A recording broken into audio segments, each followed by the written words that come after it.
তার 2 মাস পর কানিজ চৌধুরী জন্ম দিলেন দুটো ফুটফুটে যমজ মেয়ের। মেয়ে দুটোর মুখের দিকে তাকিয়ে স্বামীর কথা বারবার মনে পড়ছিল কানিজ চৌধুরীর। ইশতিয়াক চৌধুরীর সাথে এর মধ্যে একবারও যোগাযোগ হয়নি কানিজ চৌধুরীর। ইশতিয়াক চৌধুরী বহু চেষ্টা করেছেন, কিন্তু কানিজ চৌধুরীর নাগাল পাননি। যেদিন প্রীতিপ্রিয়ন্তীর জন্ম হয় সেদিন ইলমা ও তাহমিনা বেগম ছুটে এসেছেন হসপিটালে। নাতনিদের কোলে নিয়ে তাহমিনা বেগমের সে কি কান্না! ইলমা ওদের দুবোনের ছবি তুলে পাঠিয়েছেন ইশতিয়াক চৌধুরীকে। মোবাইলের স্ক্রিনে যমজ মেয়ে দুটোকে দেখে খুশিতে চোখে জল নেমেছিল ইশতিয়াক চৌধুরীর। একটিবার কথা বলতে চেয়েছিলেন স্ত্রীর সাথে, কিন্তু কানিজ চৌধুরী কথা বলেননি। সেদিন বাবা হবার খুশিতে ক্লাসমেট, রুমমেট সবাইকে নাকি মিষ্টি মুখ করিয়েছিলেন ইশতিয়াক চৌধুরী। ইলমা কয়েকদিন পরপরই এসে ভাতিজিদের দেখে যেতেন।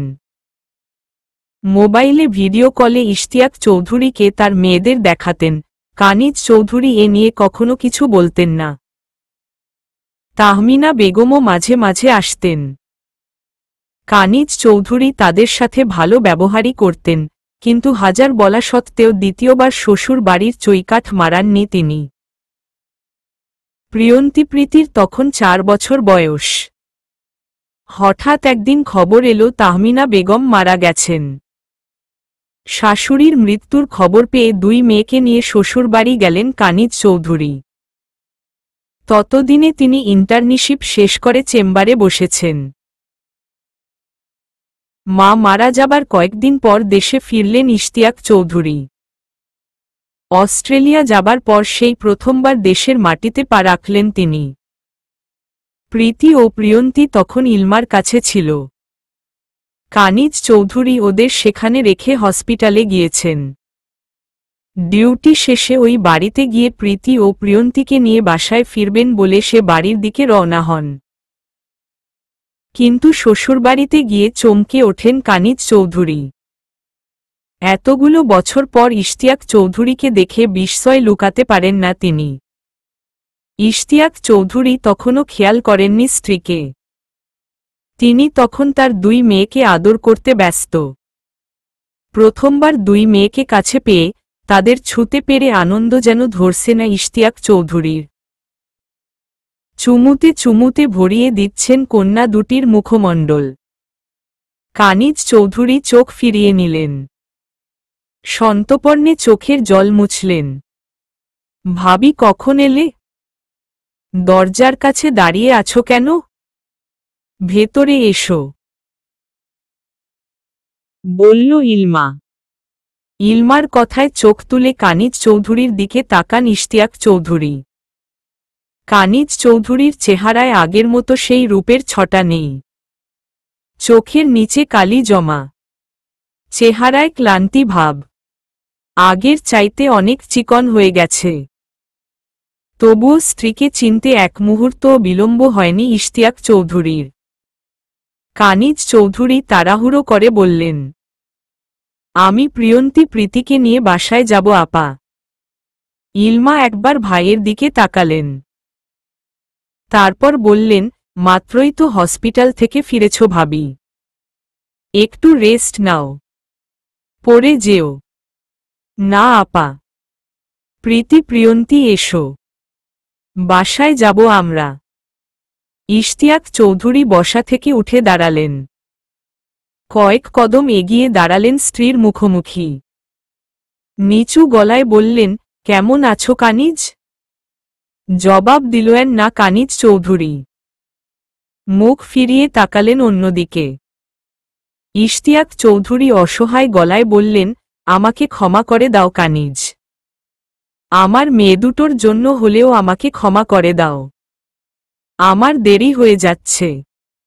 বাড়িতে বাবা দাদা অপেক্ষা করছে। বলে প্রিয়ন্তীর হাত ধরে নিয়ে চলে যেতে উদ্যত হলেন কানিজ চৌধুরী। ইশতিয়াক চৌধুরী পথ আগলে দাঁড়ালেন। ইলমা জায়গাটা থেকে সরে গেল। এত বছর পর ভাই ভাবি তাদের মতো সবটা বুঝে নিক। সেখানে তার থাকা ঠিক না, তাই সে তার ঘরে চলে গেল। ইশতিয়াক চৌধুরী বললেন, তোমার রাগ করা জায়েজ, জানি আমার সেদিন চুপ থাকা উচিত হয়নি। কিন্তু তার শাস্তি তো তুমি আমাকে দিয়েছ, তাই না? এতগুলো বছর আমার সাথে কোনো যোগাযোগ করনি। আমার কষ্ট হয়নি, বলো? কানিজ চৌধুরী নির্লিপ্ততা গলায় বললেন, এর চাইতে কয়েকগুণ বেশি কষ্ট সেদিন আমি পেয়েছি। অন্যরা আমার চরিত্রে আঙুল তুলেছে আর আপনি সেটাই সাপোর্ট করেছেন। আমি ওদের সাপোর্ট করিনি। কানিজ নির্বাক ছিলেন।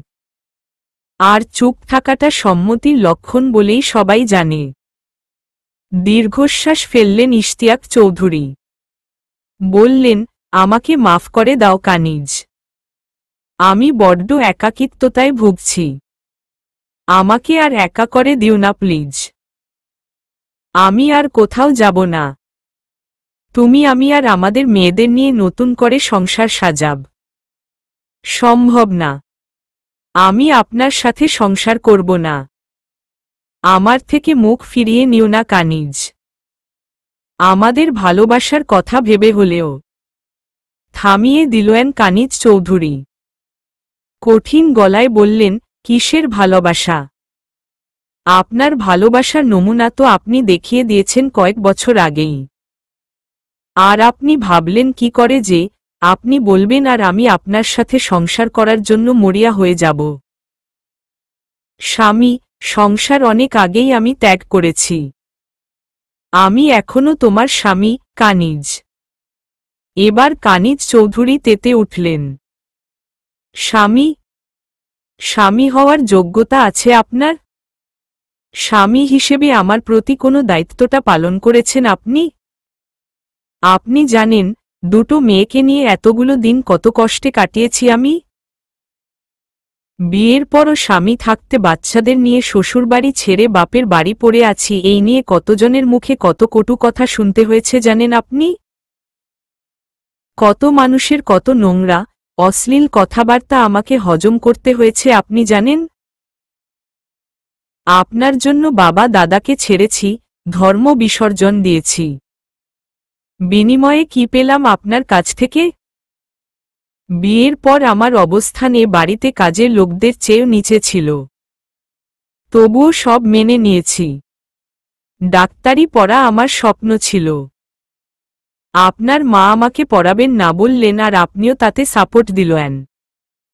পারতেন না মাকে একটিবার বোঝাতে? যেদিন আমাকে চরিত্রহীনা বলে অপমান করা হলো আপনি সেদিনও চুপ ছিলেন। আপনারও মনে হয়েছিল আমি চরিত্রহীনা? আমি ইলমা আপার স্বামীর সাথে নোংরামি করতে চেয়েছি? বিনা অপরাধে যখন একটা মেয়ের চরিত্র নিয়ে কথা বলা হয়, তখন মেয়েটার কেমন লাগে জানেন আপনি? আমি আশায় ছিলাম অন্তত আমার স্বামী আমায় বিশ্বাস করবে। বিয়ের পর একটা মেয়ের সবচেয়ে আপন তার স্বামী হয়। সেই আপন মানুষটি অন্তত আমাকে সাপোর্ট করবে বলে আশায় ছিলাম। কিন্তু আমি ভুল ছিলাম। সেদিন যদি একটিবার বলতেন আপনি আমায় বিশ্বাস করেন, তাহলে আপনার ওই বিশ্বাসটুকু নিয়েই এই বাড়িতে মাটি কামড়ে পড়ে থাকতাম আমি। কিন্তু এটুকু বিশ্বাসও আমি আপনার কাছ থেকে পাইনি। এখন এসেছেন নিজেকে স্বামী দাবি করতে। ঘেন্না লাগে আমার আপনাকে দেখলে। একদমই কথাগুলো বলে থামলেন কানিজ চৌধুরী। তার চোখ দিয়ে জল উপচে পড়ছে। ঘন ঘন নিঃশ্বাস নিচ্ছেন তিনি। তার কথার প্রত্যুত্তরে আর কিছু বলতে পারলেন না ইশতিয়াক চৌধুরী। মাটির সাথে মিশে যেতে ইচ্ছে করছে তার। মুখ নামিয়ে নিলেন তিনি। অপরাধবোধ থেকে কোনো কথা জোগাল না তার মুখে। সেদিন কানিজ চৌধুরী প্রীতি প্রিয়ন্তীকে নিয়ে চলে এসেছিলেন বাবার বাসায়। এরপর বেশ কয়েকবার ইশতিয়াক চৌধুরী কানিজ চৌধুরীর বাসায় গিয়েছেন। অনেক অনুনয় বিনয় করে ক্ষমা চেয়েছেন স্ত্রীর কাছে, কিন্তু কানিজ চৌধুরীর রাগের পাহাড় গলাতে পারেননি। আসলে পরিস্থিতি তাকে এমন কঠিন করে তুলেছে। কিন্তু ইশতিয়াক চৌধুরী হাল ছাড়েননি। প্রতিনিয়ত কড়া নেড়েছেন স্ত্রীর দ্বারে। তাতে লাভ কিছু হয়নি, বারবার অপমানিত হয়েছেন তিনি। তবুও বারবার বুঝানোর চেষ্টা করেছেন স্ত্রীকে, কিন্তু প্রতিবারই চূড়ান্ত অপমানিত হয়েছেন তিনি। একসময় তিক্ত হয়ে গেছেন তিনি। আর কখনো কানিজ চৌধুরীকে তার মুখ দেখাবেন না বলে সিদ্ধান্ত নিলেন। অস্ট্রেলিয়ায় পাড়ি জমান ইশতিয়াক চৌধুরী। সেই যে গেলেন, আজও এলেন না। প্রীতি প্রিয়ন্তীর কাছে কানিজ চৌধুরী তাদের বাবার পরিচয় লুকাননি কখনো। প্রিয়ন্তী প্রীতিকে বাবা হিসেবে চিনিয়েছেন ইশতিয়াক চৌধুরীকেই। ওরা ধীরে ধীরে বড় হল আর একটু একটু করে বুঝতে পারল বাবা মায়ের মধ্যবর্তী দূরত্ব। জানতে পারল তাদের এই দূরত্ব এবং মান অভিমানের কারণটাও। ইশতিয়াক চৌধুরী প্রতি মাসে তার মেয়েদের অ্যাকাউন্টে টাকা পাঠাতেন। প্রীতি প্রিয়ন্তী সেই টাকা ব্যবহার করত। কানিজ চৌধুরী এ নিয়ে কিছু বলতেন না, কিন্তু নিজের প্রয়োজনে সেখান থেকে 1 টাকাও নিতেন না তিনি। ইশতিয়াক চৌধুরী অস্ট্রেলিয়া চলে গেলেও 2 মেয়ের সাথে ফোনে সবসময় যোগাযোগ রাখতেন। কানিজ চৌধুরী কিছুই বলতেন না। বাবার সাথে মেয়েদের সম্পর্কে উনি কখনোই বাধা প্রদান করেননি, কিন্তু নিজেকে পুরোপুরি গুটিয়ে নিয়েছেন স্বামীর কাছ থেকে। তবে না চাইতেও মাঝে মাঝে মনে পড়ে যায় স্বামী নামক মানুষটার কথা। বিয়ের আগের প্রণয়ের সময়গুলো কিংবা বিয়ের পরে কাটানো 5 মাসে স্বামীর সাথে কাটানো মধুর স্মৃতিগুলো হানা দেয় মন ও মস্তিষ্কে। কষ্টে ভারী হয় বুক। সেটা সঙ্গোপনে লুকিয়ে রাখেন তিনি। বুঝতে দেন না কাউকে, মেয়েদেরকেও না। কাঁধে কারো আলতো স্পর্শ পেয়ে ভাবনায় ছেদ পড়ে কানিজ চৌধুরীর। ছবিগুলো দেখতে দেখতে পুরনো স্মৃতিগুলো ঘাটছিলেন তিনি। প্রীতি পেছনে থেকে তাকে জড়িয়ে ধরে ফুপিয়ে কাঁদছে। সরি আম্মু, আমি তোমাকে কষ্ট দিতে চাইনি। তারপরেও সরি। আর কোনো দিন তোমাকে আব্বুকে নিয়ে কথা বলবো না। কানিজ চৌধুরী মেয়েকে বুকে টেনে নিলেন। তার চোখের কোণেও চিকচিক করছে নোনা পানি। আজ কানিজ চৌধুরী প্রীতির সাথে প্রীতির রুমেই ঘুমাবেন। প্রিয়ন্তী সিডনিতে চলে যাওয়ার পর প্রীতি এ রুমে একাই ঘুমাত। আজ মা মেয়ে একসাথেই ঘুমাবে। প্রীতি এখন কিছুটা সুস্থ। বিকেলের পর জ্বরটা আর আসেনি। রাতের নিস্তব্ধতা ভেঙে বালিশের কাছে থাকা ফোনটা বেজে উঠল প্রীতির। কানিজ চৌধুরী বা প্রীতি কারো চোখেই ঘুম নামেনি এখনো। মোবাইল হাতে নিয়ে দেখল শ্রেয়ান ফোন করেছে। প্রীতি খানিকটা বিরক্ত হল। যাকে ভালোবাসিস তাকে ফোন দিয়ে দুজন মিলে প্রেমালাপ করতে পারিস না? আমাকে ফোন দিচ্ছিস কেন? প্রীতি মনে মনে বলল কথাটা। কানিজ চৌধুরী জিজ্ঞেস করলেন, কে ফোন করেছে প্রীতি? প্রীতি উত্তর দিল, জানি না আম্মু। Unknown number. এত রাতে আননোন নাম্বার ধরতে হবে না। ঘুমিয়ে পড়। আচ্ছা। প্রীতি ফোন সাইলেন্ট করে ঘুমিয়ে পড়ল। তোকে আজ ভার্সিটি যেতে হবে না। বাসায় বসে রেস্ট নে। সকালে নাস্তার টেবিলে বসে প্রীতিকে আদেশের সুরে কথাটা বললেন কানিজ চৌধুরী। প্রীতি বলল, কিন্তু আমার তো এখন জ্বর নেই। না থাকলেও শরীর বেশ দুর্বল। ভার্সিটিতে যেতে হবে না। আমিও না হয় আজ হসপিটালে যাব না। যদি তোর জ্বরটা আবার আসে, কে দেখবে তখন? ধুর আম্মু, তুমি একটু বেশিই ভাবছ।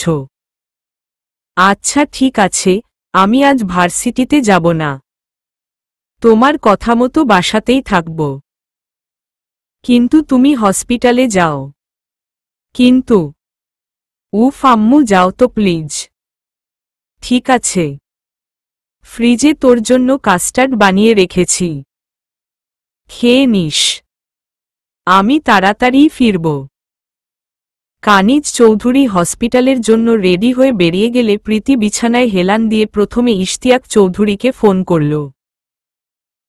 তার সাথে কথা শেষ করে প্রিয়ন্তীকে ফোন করল। ফোন রিসিভ করেই প্রিয়ন্তী বলল, কিরে, কি অবস্থা তোর? জ্বর কমেছে? হ্যাঁ। যাক, কাল আব্বু যা টেনশনে ছিল। তুই এক কাজ কর, আগে আব্বুর সাথে কথা বলে তার টেনশন কমা।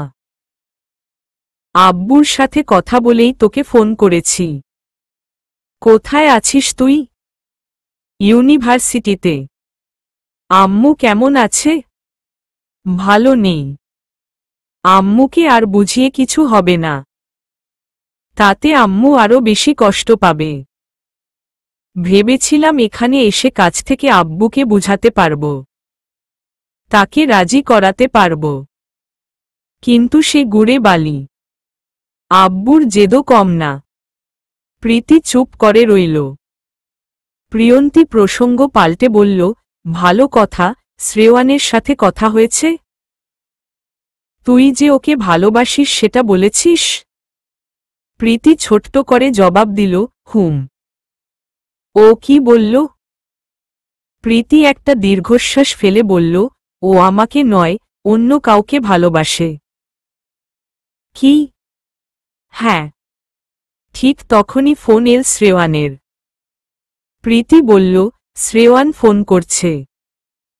কাল রাতেও ফোন করেছে, ধরিনি। এখন আবার করছে। প্রিয়ন্তী তেতে উঠল। ঝাঝাল গলায় বলল, ওই ছেলে যদি অন্য কাউকে ভালোবাসে তাহলে তোকে এত ফোন দেয় কেন? নিজের প্রেমিকাকে ফোন দিয়ে তার সাথে প্রেমালাপ করতে পারে না? তোর সাথে এত কথা বলতে চায় কেন? আমার মনে হয় ওই শ্রেয়াইন্নার চরিত্রে গণ্ডগোল আছে। ক্যারেক্টারলেস। প্রীতি ফোন কেটে বলল, এটা তোর ভুল ধারণা। শ্রেয়ান মোটেও এমন না। তাহলে আমি ওকে ভালোই বাসতাম না। এই সব আবেগমার্কা কথা বলিস না তো। তুই এখন ওই ছেলেকে ফোন দিয়ে একটা ঝাড়ি মারবি, বারণ করবি তোকে আর কখনো ফোন না দিতে। প্রীতি আহত গলায় বলল, ওর সাথে কথা না বললে আমার খুব উচাটন লাগে রে। কাল সকালের পর থেকে ওর কণ্ঠটা একবারও শুনিনি। ও আমাকে ভালো না বাসুক, আমি তো ওকে ভালোবাসি। এক থাপ্পড়ে তোর মুখের সব দাঁত ফেলে দেব ফাজিল মেয়ে। ভালোবাসা দেখাইতে আসছে। তোর একার ভালোবাসা দিয়ে কি হবে? শোন, তুই ওকে ফোন দিয়ে ইচ্ছামতো ঝাড়বি। তুই রেগে যাচ্ছিস কেন? আমার বোন ওই ছেলের জন্য কষ্ট পাচ্ছে। রেগে যাব না কি করব? তুই এখনই ফোন দে ওকে। প্রীতি মিনমিন করে বলল, দিচ্ছি তো। প্রিয়ন্তী কল কেটে দিল। প্রীতি কল দেওয়ার আগেই শ্রেয়ানি আবার প্রীতিকে কল দিল। হ্যালো। কি ব্যাপার, কাল থেকে এতবার ফোন করলাম কিন্তু তুমি ফোনই রিসিভ করলে না। Any problem? না। কোথায় আছো? ভার্সিটিতে? না। বাসায়। ভার্সিটিতে যাবে না? না। তুমি তো অকারণে ক্লাস মিস দাও না। তোমার কি শরীর খারাপ? অসুস্থ তুমি? উহু। I'm fine. শিওর? হুম। ওহ, আসলে তোমাকে একটা কথা বলার জন্য ফোন করেছিলাম। বলুন। সন্ধ্যায় ফ্রি আছো? কেন? একটু বেরোতে পারবে? কোথায় যাব? আর কেনই বা যাব? আজ প্রত্যয়ের বার্থডে। আয়োজন তেমন নেই। জাস্ট কেক কাটবে আর বন্ধুরা মিলে একটু মজা করব। প্রত্যয় চাচ্ছে তুমিও আসো। প্রীতি কিছু বলার আগে প্রত্যয় শ্রেয়ানের কাছ থেকে ফোনটা নিয়ে বলল, প্লিজ বোনটি, না করো না। Please please please. সেদিন চাঁদা তোলার খাতিরে শ্রেয়ানের বন্ধুদের সাথে বেশ সখ্যতা হয়েছে প্রীতির। অয়ন, প্রত্যয় প্রীতিকে ছোট বোনের মতোই স্নেহ করে।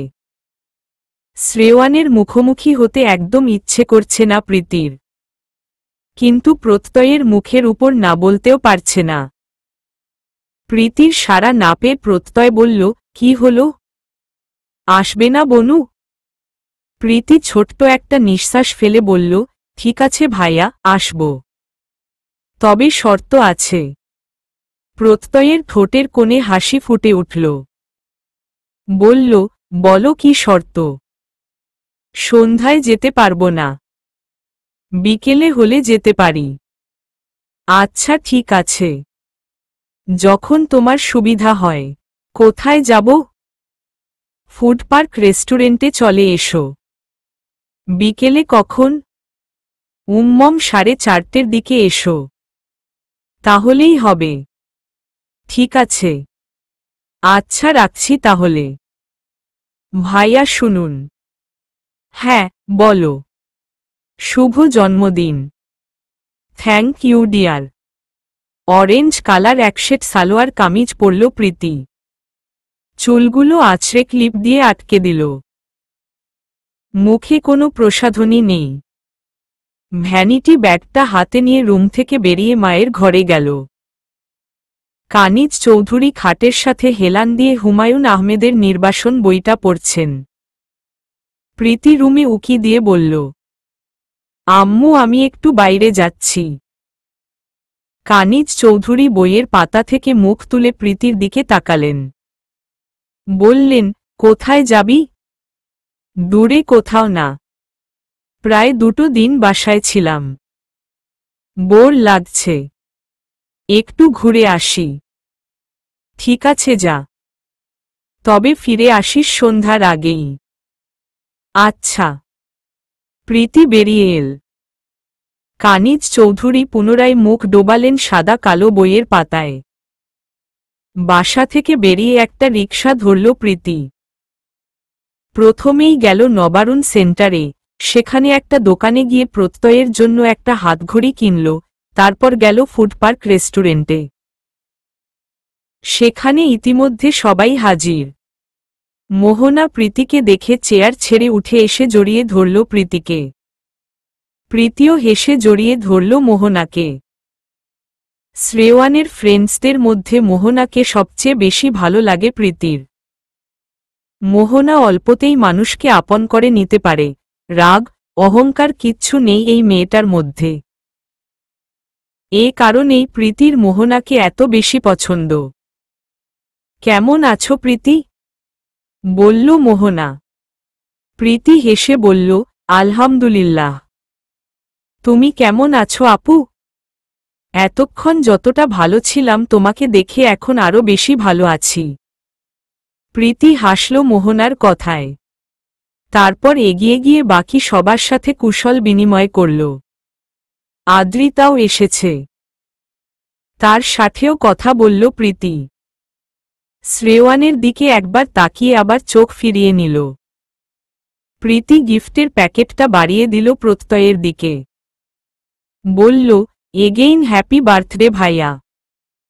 প্রত্যয় হেসে ধন্যবাদ দিয়ে প্যাকেটটা খুলল। ঘড়িটা হাতে নিয়ে বলল, ওয়াও, নাইস হ্যান্ডওয়াচ। প্রীতি হাসল। আদ্রিতা চোখ গরম করে প্রত্যয়ের দিকে তাকিয়ে বলল, সবার গিফটের প্রশংসা করলে অথচ আমার গিফটের প্রশংসা করলা না। আমার উপহারটা কি খুবই বাজে হয়েছে? প্রত্যয় বলল, আরে না, বাজে হবে কেন? তোমার দেয়া পারফিউমটা খুবই চমৎকার, আমার পছন্দের ব্র্যান্ডের। তাহলে প্রশংসা করলে না কেন?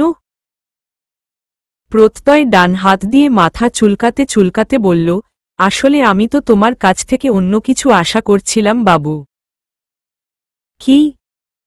তুমি একবার মুখ ফুটে বলো তুমি কি চাও? প্রত্যয় অভিমানী গলায় বলল, তুমি বোঝো না আমি কি চাই? না বললে কি করে বুঝব বাবু? তুমি বলো। প্রত্যয় গলা খাকারি দিয়ে বলল, ইয়ে, চুমু দিল বেশি খুশি হতাম আর কি। আদ্রিতা কপাল কুঁচকে বলল, ধাত, তুমি আগে বলবা না? বলে মুহূর্তকাল বিলম্ব না করে টুপ করে চুমু খেল প্রত্যয়ের গালে। প্রত্যয় বড় করে একটা নিঃশ্বাস ফেলে বলল, উফ, আমার বার্থডের বেস্ট গিফট। প্রীতি সহ সবাই হেসে ফেলল। অয়ন হাসল না। সে ভ্রুকুটি করে বিড়বিড় করে বলল, বা, যেইখানে সেইখানে এদের লুচ্চামি শুরু হয়। রোদেলা বলল, ভাই, রোমাঞ্চ বাদ দিয়া এইবার কেকটা কাট। আদ্রিতা বাধা দিয়ে বলল, ওয়েট ওয়েট, আগে আমি ফেসবুক লাইভে আসি। আমার বফের বার্থডে সেলিব্রেট হচ্ছে। আমার ফেসবুক ফ্রেন্ডসরা সাথে থাকবে না? বলে দ্রুত ফেসবুকে লগ ইন করে লাইভে আসল। মুখের সমস্ত দন্ত বিকশিত করে একটা হাসি দিয়ে বলল, হ্যালো এভরিওয়ান, কেমন আছো সবাই? নিশ্চয়ই ভালো। আমিও আজ দারুণ আছি, কারণ আজ আমার বাবুটার বার্থডে। আমি চাই আমার সাথে সাথে তোমরাও তাকে উইশ করো। এরপর প্রত্যয়ের দিকে তাকিয়ে বলল, happy birthday baby, love you so so much. এবার কেকটা কাটো বেবি। আদ্রিতার এহেন কাণ্ডে মনে মনে বেশ বিরক্ত হল প্রত্যয়। তবু মুখে সেটা প্রকাশ করল না। আদুরে গলায় বলল, লাইভে এসে উইশ তো করেছ, এবার লাইভ থেকে বের হও বাবু। না, আগে তুমি কেক কেটে আমাকে খাইয়ে দিবা, তারপর বের হব। নাও তাড়াতাড়ি কেক কাটো। টেবিলের উপর চারকোনা একটা চকলেট কেক রাখা। কেকের উপর গোটা অক্ষরে লেখা হ্যাপি বার্থডে প্রতে। প্রত্যয় জোরপূর্বক হেসে কেক কেটে আদ্রিতার মুখে দিল। আদ্রিতা একটু কেক মুখে নিয়ে বাকিটুকু প্রত্যয়ের মুখে দিয়ে ফোনের দিকে তাকিয়ে বলল,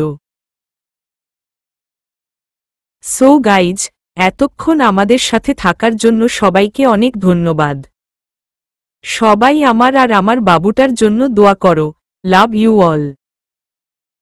আল্লাহ হাফেজ। মোবাইলের স্ক্রিনের দিকে একটা ফ্লাইং কিস দিয়ে লাইভ থেকে বের হল আদ্রিতা। অয়ন বিরক্তিতে মুখ দিয়ে চকারান্ত শব্দ উচ্চারণ করে বলল, আদ্রিতা, বইন আমার। এই 24 বছর বয়সের বুইরাডারে বাবু বইল না প্লিজ। এরে বাবু বললে বাচ্চা বাবুদের অপমান করা হবে। আদ্রিতা ভেঙচি কাটল।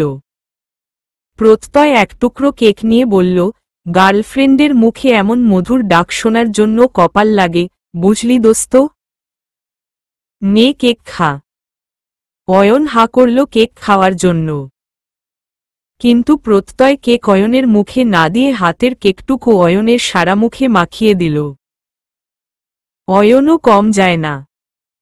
টেবিলের উপর থেকে কেক নিয়ে প্রত্যয়ের মুখে মেখে দিল। অতঃপর কেক মাখামাখি শুধু দুজনের মধ্যেই সীমাবদ্ধ রইল না, একজন আরেকজনকে মাখাতে শুরু করল।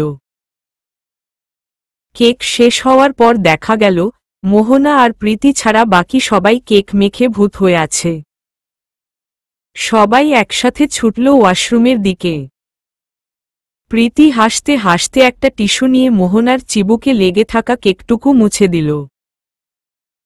মোহনা স্মিত হেসে বলল, থ্যাংক ইউ। বসো।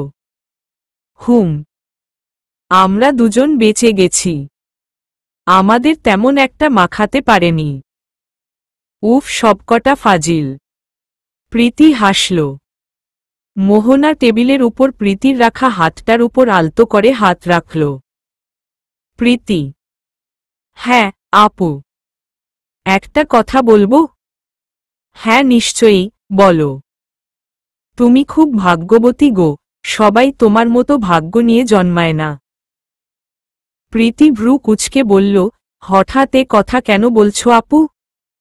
মোহনা হেসে বলল, না, এমনি। প্রীতি আর কিছু বলল না। সন্নিগ্ধ দৃষ্টিতে তাকিয়ে রইল মোহনার দিকে। মিনিট দুয়েক পর ওয়াশরুম থেকে বের হয়ে এল রোদেলা।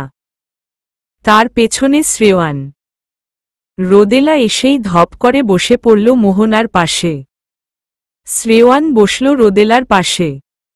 প্রীতি আর চোখে শ্রেয়ানের দিকে তাকাল। শ্রেয়ানের মুখে লেগে থাকা জলের ফোঁটাগুলো মুক্তোর মতো মনে হচ্ছে। ইস, এত সুন্দর কেন ছেলেটা! প্রীতির এই মুহূর্তে খুব হিংসে হচ্ছে শ্রেয়ানের ভালোবাসার মেয়েটার উপর। কে সেই ভাগ্যবতী মেয়েটি? তাকে দেখতে ইচ্ছে করছে প্রীতির। প্রীতির নিষ্পলক চাহনি দেখে শ্রেয়ান বলল, কি দেখছ? প্রীতি চোখ নামিয়ে নিল। বিব্রত গলায় বলল, কিছু না। শ্রেয়ান মুচকি হেসে একবার মোহনা আর রোদেলার দিকে তাকাল। তারপর পকেট থেকে একটা পায়েল বের করে টেবিলে রাখল। প্রীতিকে উদ্দেশ্য করে বলল, পায়েলটা কেমন দেখত? প্রীতি এক নজর পায়েলটার দিকে তাকিয়ে বলল, সুন্দর। কিন্তু আপনি পায়েল নিয়ে কি করছেন? আপনি পায়েল পরেন নাকি? শ্রেয়ান হেসে ফেলল। ততক্ষণে অয়ন আর প্রত্যয় চলে এসেছে। প্রত্যয় বসতে বসতে বলল, ঘুম পড়ে তো। প্রীতি বোকার মতন বলল, কিন্তু পায়েল তো মেয়েরা পরে। উনি কিভাবে মানে? অয়ন বলল, শুধু পায়েলই না, শ্রেয়ান তো মাঝে মধ্যে সালোয়ার কামিজ, শাড়িও পরে। কি? মোহনা বলল, উফ প্রীতি, তুমি বড্ড বোকা। ওরা ফাইজলামি করছে। শ্রেয়ান পায়েলটা কিনেছে ওর হবু প্রেমিকার জন্য। এই পায়েলটা দিয়ে ও মেয়েটিকে প্রপোজ করবে। বুঝেছ? প্রীতি মোহনার দিকে তাকাল। তারপর ছোট্ট করে বলল, ওহ। শ্রেয়ান প্রীতিকে বলল, তাহলে এখনই প্রপোজ করে ফেলি। কি বলো? প্রীতি শ্রেয়ানের দিকে তাকাল। তারপর মুখ নামিয়ে বলল, করেন। পরক্ষণেই মুখ তুলে বলল, এখনই মানে? সে কি এখানে আছে? রেস্টুরেন্টে? হুম। প্রীতি আশেপাশে চোখ বুলিয়ে বলল, কোথায়? শ্রেয়ান হঠাৎ উঠে দাঁড়াল। প্রীতির সামনে হাঁটু গেড়ে বসল। প্রীতির একটা পা তুলে নিজের হাঁটুর উপর রাখল। প্রীতি থতমত খেয়ে বলল, আরে কি করছেন আপনি? বলে দ্রুত পা সরিয়ে বসা থেকে উঠে দাঁড়াল। শ্রেয়ান পুনরায় প্রীতিকে বসিয়ে ওর পা টেনে নিজের হাঁটুর উপর রাখল। প্রীতি পা সরিয়ে নিতে চাইলে শ্রেয়ান বলল, নড়ো না একদম। তারপর সযত্নে পায়েলটা পরিয়ে দিল প্রীতির ডান পায়ে। মুখ তুলে চাইল প্রীতির দিকে। বলল, সারা জীবন তোমাকে আমার পাশে চাই। ভালোবেসে আঁকড়ে ধরে রাখতে চাই তোমার হাত দুটো। থাকবে তো আমার পাশে? প্রত্যয় করতালি দিয়ে বলল, মারহাবা। মারহাবা। তারপর কনুই দিয়ে অয়নকে গুঁতো দিয়ে বলল, হাততালি দিচ্ছিস না কেন বেটা? হাততালি দে। প্রীতি কয়েক সেকেন্ড হা করে রইল। তারপর বলল, আপনি ভালোবাসেন অন্য মেয়েকে আর প্রপোজ করছেন আমাকে। পায়েল এনেছেন অন্য মেয়ের জন্য আর পরিয়ে দিলেন আমাকে। এসব কি হচ্ছে? শ্রেয়ান উঠে দাঁড়াল। হতাশ ভঙ্গিতে দুপাশে মাথা নাড়াল। অয়ন ভ্রুকুটি করে শ্রেয়ানকে বলল, দোস্ত, তোর প্রেমিকা তো পুরাই একটা টিউবলাইট। এরপর প্রীতির দিকে তাকিয়ে বলল, ও পায়েল পরিয়ে প্রপোজ করল তোমাকে আর ভালোবাসে অন্য মেয়েকে। এইটা কোনো যুক্তিতে বললা? কিন্তু উনি যে সেদিন বললেন। মোহনা বলল, মিথ্যে বলেছে পাগলি। এই সারপ্রাইজটা তোমাকে দেওয়ার জন্য। এই মুহূর্তে প্রীতি কেঁদে ফেলল। সবাই ভ্যাবাচ্যাকা খেয়ে প্রীতির দিকে তাকিয়ে রইল। শ্রেয়ান থতমত খেয়ে বলল, আরে কি হলো? কাঁদছ কেন? প্রীতি কাঁদতে কাঁদতেই বলল, আপনি অনেক খারাপ। আপনি অন্য কাউকে ভালোবাসেন শুনে এ দুদিনে আমার কি হাল হয়েছে আপনি জানেন? মিথ্যুক একটা। এ পর্যায়ে সবাই ফিক করে হেসে ফেলল। শ্রেয়ান প্রীতিকে কাছে টেনে নিল, আবদ্ধ করল নিজের বাহুডোরে। মৃদু হেসে বলল, সরি নীলপরি। মোহনার বুকের দলা পেকে থাকা কষ্টটা একটা দীর্ঘশ্বাস হয়ে বুক চিরে বেরিয়ে এল। সবাই যখন শ্রেয়ান আর প্রীতিকে নিয়ে ব্যস্ত হয়ে পড়ল, মোহনা তখন চোখের জল আড়াল করার জন্য ধীর পায়ে হেঁটে রেস্টুরেন্টের দরজার কাছে গিয়ে দাঁড়াল।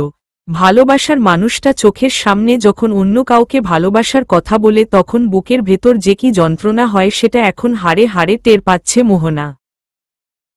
চোখ মুছে ব্যাগ থেকে মোবাইলটা বের করে বাবার নাম্বারে ডায়াল করল। হ্যালো, কাল তুমি একটা ছেলের কথা বলেছিলে না বাবা? তুমি চাইলে উনাদের সাথে কথা বলতে পারো। বিয়েতে আমার আপত্তি নেই।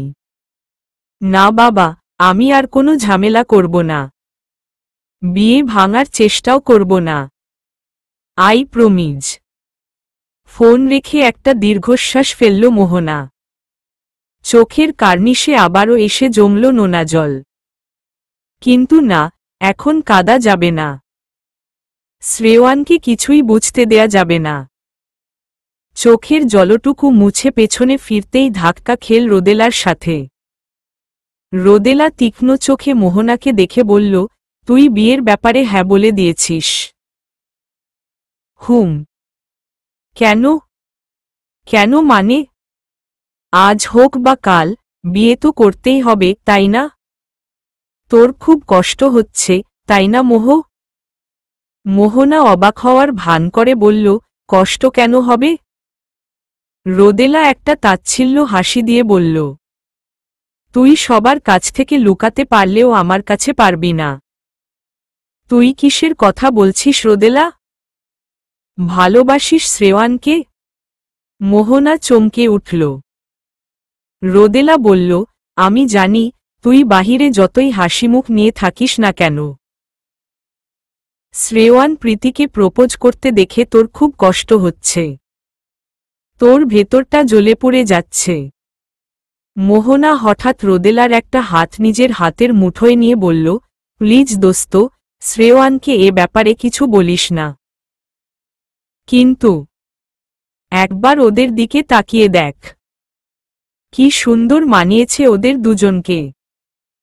মনে হচ্ছে দে are made for each other. আর শ্রেয়ানটাকে দেখ, কত খুশি সে। আর শ্রেয়ান তো আমাকে কেবলই ভালো বন্ধু ভাবে। আমি ওকে ভালোবাসি, কিন্তু ও তো বন্ধুত্বের বাইরে অন্য চোখে আমাকে দেখছে না। প্রীতিকে ও খুব ভালোবাসে রে। ওদের ভালোবাসার মধ্যে আমি তৃতীয় ব্যক্তি হয়ে ঢুকতে চাই না। কিন্তু মোহ, আমি শ্রেয়ানকে ভালোবাসি বলে যে সেও আমাকে ভালোবাসবে, এটা আশা করা যায় না। দেনা পাওনার হিসাবটা ব্যবসায় মানায়, ভালোবাসায় না। তাছাড়া এক জীবনে সবার সব চাওয়া পূরণ হয় না রোদেলা। জীবনে কিছু অপূর্ণতা থাকতে হয়। সব চাওয়াকাঙ্ক্ষা পূরণ হয়ে গেলে জীবনটাই পানসে হয়ে যায়। আমি শ্রেয়ানের বন্ধু হয়েই কাটিয়ে দিতে চাই সারা জীবন। আমি চাই শ্রেয়ান ভালো থাকুক, সেটা যার সাথেই হোক। রোদেলা আচমকা মোহনাকে জড়িয়ে ধরল, তুই এত ভালো কেন দোস্ত? সত্যিই তোর তুলনা হয় না। Love you. মোহনা স্মিত হেসে বলল, আমিও তোদের অনেক ভালোবাসি দোস্ত, তোরা তো আমার জীবনের বড় একটা অংশ। এর মধ্যে অয়ন ডেকে বলল, ওই তোরা ওইখানে কি করস? এদিকে আয়। মোহনা রোদেলার হাত ধরে বলল, চল। নিজেকে একদম স্বাভাবিক রাখবি। শ্রেয়ান যেন কিছুই বুঝতে না পারে। শুধু শ্রেয়ানই নয়, অয়ন বা প্রত্যয় যেন বুঝতে না পারে। রেস্টুরেন্ট থেকে বাসায় ফিরতে ফিরতে সন্ধ্যা হয়ে গেছে। প্রীতির আজ ভীষণ খুশি লাগছে। নিজেকে পৃথিবীর সবচাইতে সুখী মানুষ মনে হচ্ছে। এই 2 দিনের বিষণ্ণতা, মন খারাপ সব ধুয়ে মুছে সাফ হয়ে গেছে শ্রেয়ানের ভালোবাসার সমুদ্রের জলে। ইচ্ছে করছে পাখি হয়ে আকাশে উড়তে। ওয়াশরুমে গিয়ে ফ্রেশ হয়ে তারপর প্রিয়ন্তীকে ফোন করল প্রীতি। অস্ট্রেলিয়ায় তখন রাত 12:30। কয়েকবার রিং বাজার পর প্রিয়ন্তী ফোন রিসিভ করল। ঘুম জড়ানো কণ্ঠে বলল, এই সময় ফোন দিয়েছিস কেন?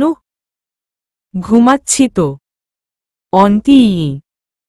প্রীতির চিল্লানিতে হকচকিয়ে গেল প্রিয়ন্তী। শোয়া থেকে উঠে বসে বলল, আরে এমন চিল্লাছিস কেন? কান ফেটে গেছে আমার। প্রিয়ন্তী শোন, একটা দারুণ খবর আছে। প্রীতির কষ্টে উচ্ছ্বাস ঝরে পড়ছে। কিন্তু প্রিয়ন্তীর চোখে রাজ্যের ঘুম, তাই সে বলল, তোর দারুণ খবর সকালে শুনব। এখন ঘুমাব। সকালে ক্লাস আছে। রাখছি। অন্তি প্লিজ কল কাটিস না। তোকে না জানানো অবধি শান্তি পাচ্ছি না রে। উফ, আচ্ছা ঠিক আছে বল। ও আমাকে প্রপোজ করেছে। প্রিয়ন্তী ভ্রু কুঁচকে বলল, কে প্রপোজ করছে? শ্রেয়ান। মানে? সে না বলল সে অন্য কাউকে ভালোবাসে। মিথ্যে বলেছে। ও আমাকেই ভালোবাসে। আজ বিকেলে আমাকে প্রপোজ করেছে। মূলত ও আমাকে সারপ্রাইজ দেওয়ার জন্যই মিথ্যে বলেছে। আমি শুধু সারপ্রাইজডই হইনি, পুরো বেকুব বনে গেছি। But um so happy অন্তি। আমার ভালোবাসা কেবল একতরফা না। শ্রেয়ানও আমাকে ভালোবাসে। উফ, খুশিতে আমার নাচতে ইচ্ছে করছে রে অন্তি। প্রিয়ন্তী হেসে বলল, তুই খুশি তো? খুব খুব খুব খুশি রে।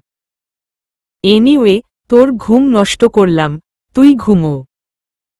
হুম ঠিক আছে। কাল কথা হবে। কল কাটতে না কাটতেই শ্রেয়ানের কল আসল। শুরু হলো প্রেমের গল্পগাথা। বারান্দায় পাতা চেয়ারে বসে সাদাত হোসেইনের আরশিনগর বইটা পড়ছিল প্রীতি। তৎক্ষণাৎ ফোন বেজে উঠল তার। ফোন হাতে নিয়ে দেখল একটা আননোন নাম্বার। রিসিভ করে বলল, হ্যালো, আসসালামু আলাইকুম। ওয়ালাইকুম আসসালাম। প্রীতি বলছো? জি। আমি মোহনা। প্রীতি নড়েচড়ে বসল। বইটা বন্ধ করে বলল, ও আপু তুমি কেমন আছো? আলহামদুলিল্লাহ। তোমার কি খবর? এই তো ভালোই। কনগ্রাচুলেশন আপু। নতুন জীবনের জন্য অনেক অনেক শুভ কামনা রইল। তুমি শুনেছ? হ্যাঁ, শ্রেয়ান বলেছে। ওহ, তাহলে কাল বিয়েতে চলে এসো। আমি? হুম। কোনো কথা শুনব না। আসতেই হবে। প্রীতি হেসে বলল, ঠিক আছে আপু। আসব। ফোন কেটে ছাদের রেলিংয়ের সাথে পিঠ ঠেকাল মোহনা। তাকালো মাথার উপরে সুবিশাল আকাশটার দিকে। কাল তার জীবনটা পাল্টে যাবে। অন্য একজনের জীবনের সাথে জুড়ে যাবে তার জীবন। শ্রেয়ানকে হয়তো কখনো ভুলতে পারবে না। প্রথম ভালোবাসা ভোলা কি অত সহজ? কিন্তু মোহনা নিজের নতুন জীবনে কোনো পিছুটান রাখবে না। একজন আদর্শ স্ত্রী হওয়ার চেষ্টা করবে। হঠাৎ ফোন বেজে উঠল। ভাবনায় ছেদ পড়ল মোহনার। স্ক্রিনে ওর হবু বর অর্ণবের নামটা ভাসছে। একটা দীর্ঘশ্বাস ফেলে ফোন রিসিভ করল মোহনা। ড্রেসিং টেবিলের আয়নার সামনে বসে আছে প্রীতি। ওর পরনে স্টোনের কাজ করা খয়েরি রঙা একটা গাউন। মোহনার বিয়েতে যাওয়ার প্রস্তুতি নিচ্ছে। সাজগোজ মোটামুটি কমপ্লিট। ভারী মেকআপ নিয়েছে। ড্রেসের সাথে ম্যাচ করে অর্নামেন্টস পরেছে। উদ্দেশ্যে শ্রেয়ানকে চমকে দেওয়া। শ্রেয়ান যাতে ওকে দেখে চোখই না সরাতে পারে। সে কারণেই এত জমকাল সাজ। এবার চুলটা বাঁধতে হবে। কিন্তু হেয়ারস্টাইল কোনো টাইপ্রীতির মনোপুত হচ্ছে না। একবার একটা করছে, আবার খুলে ফেলে আরেকটা করছে। শেষমেশ সব বাদ দিয়ে চুলটা খুলে দিয়েছে। তারপর মোবাইল আর পার্সটা হাতে নিয়ে বেরিয়ে পড়ল। কমিউনিটি সেন্টারের সামনে রিকশা থামিয়ে রিকশা থেকে নেমে ভাড়া মিটিয়ে দোতলায় চলে গেল প্রীতি। বরযাত্রী এখনো আসেনি। স্টেজে রাজকীয় চেয়ারে বসে আছে মোহনা। প্রীতি দৌড়ে গিয়ে মোহনাকে জড়িয়ে ধরল। দু গালে হাত রেখে বলল, ওয়াও আপু, বউ সাজে কি যে সুন্দর লাগছে তোমাকে। মোহনা হেসে বলল, তোমাকেও খুব সুন্দর লাগছে পাখি। প্রীতি মোহনার পাশে বসে পার্স থেকে মোবাইল বের করে ফটাফট কয়েকটা সেলফি তুলে নিল। তারপর সামনে তাকিয়ে দেখল শ্রেয়ান অদূরে দাঁড়িয়ে দুহাত বুকের সাথে ভাঁজ করে তার দিকেই তাকিয়ে আছে। প্রীতি স্টেজ থেকে নেমে শ্রেয়ানের সামনে গিয়ে দাঁড়াল। কখন এসেছ?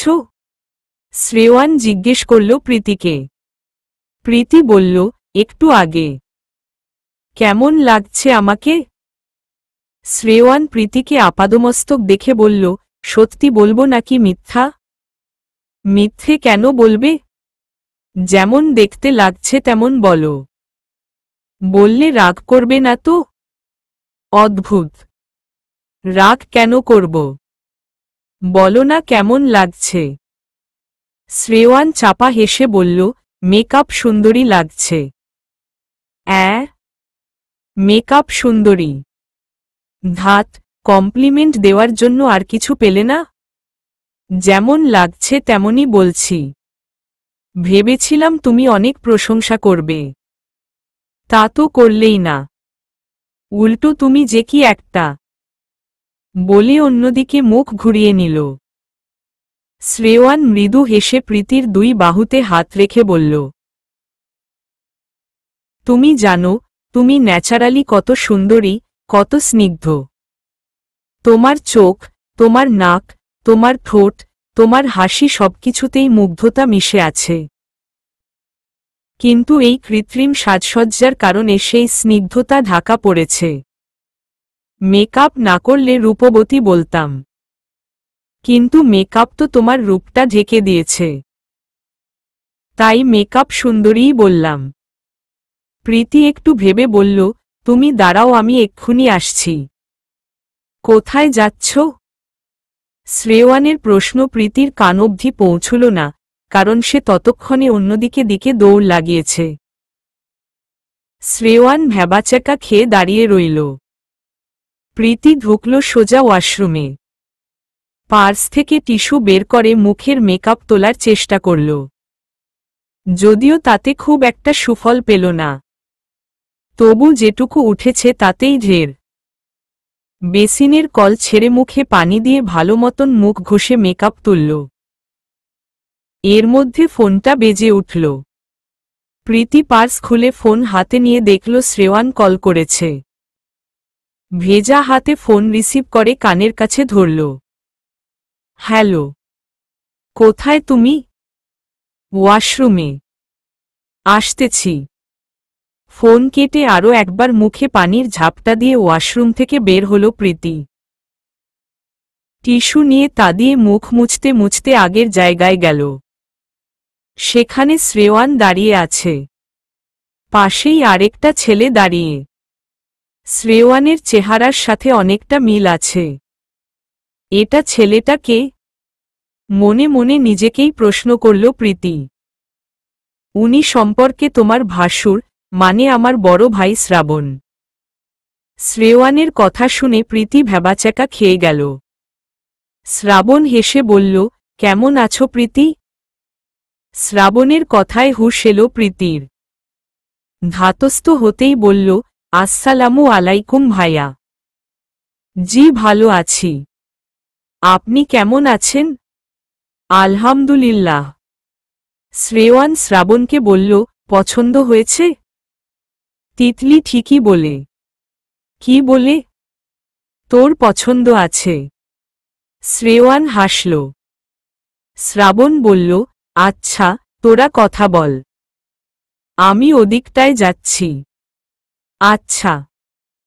শ্রাবণ যেতেই প্রীতি বলল, তুমি আমাদের সম্পর্কের কথা ভাইয়াকে জানিয়েছ?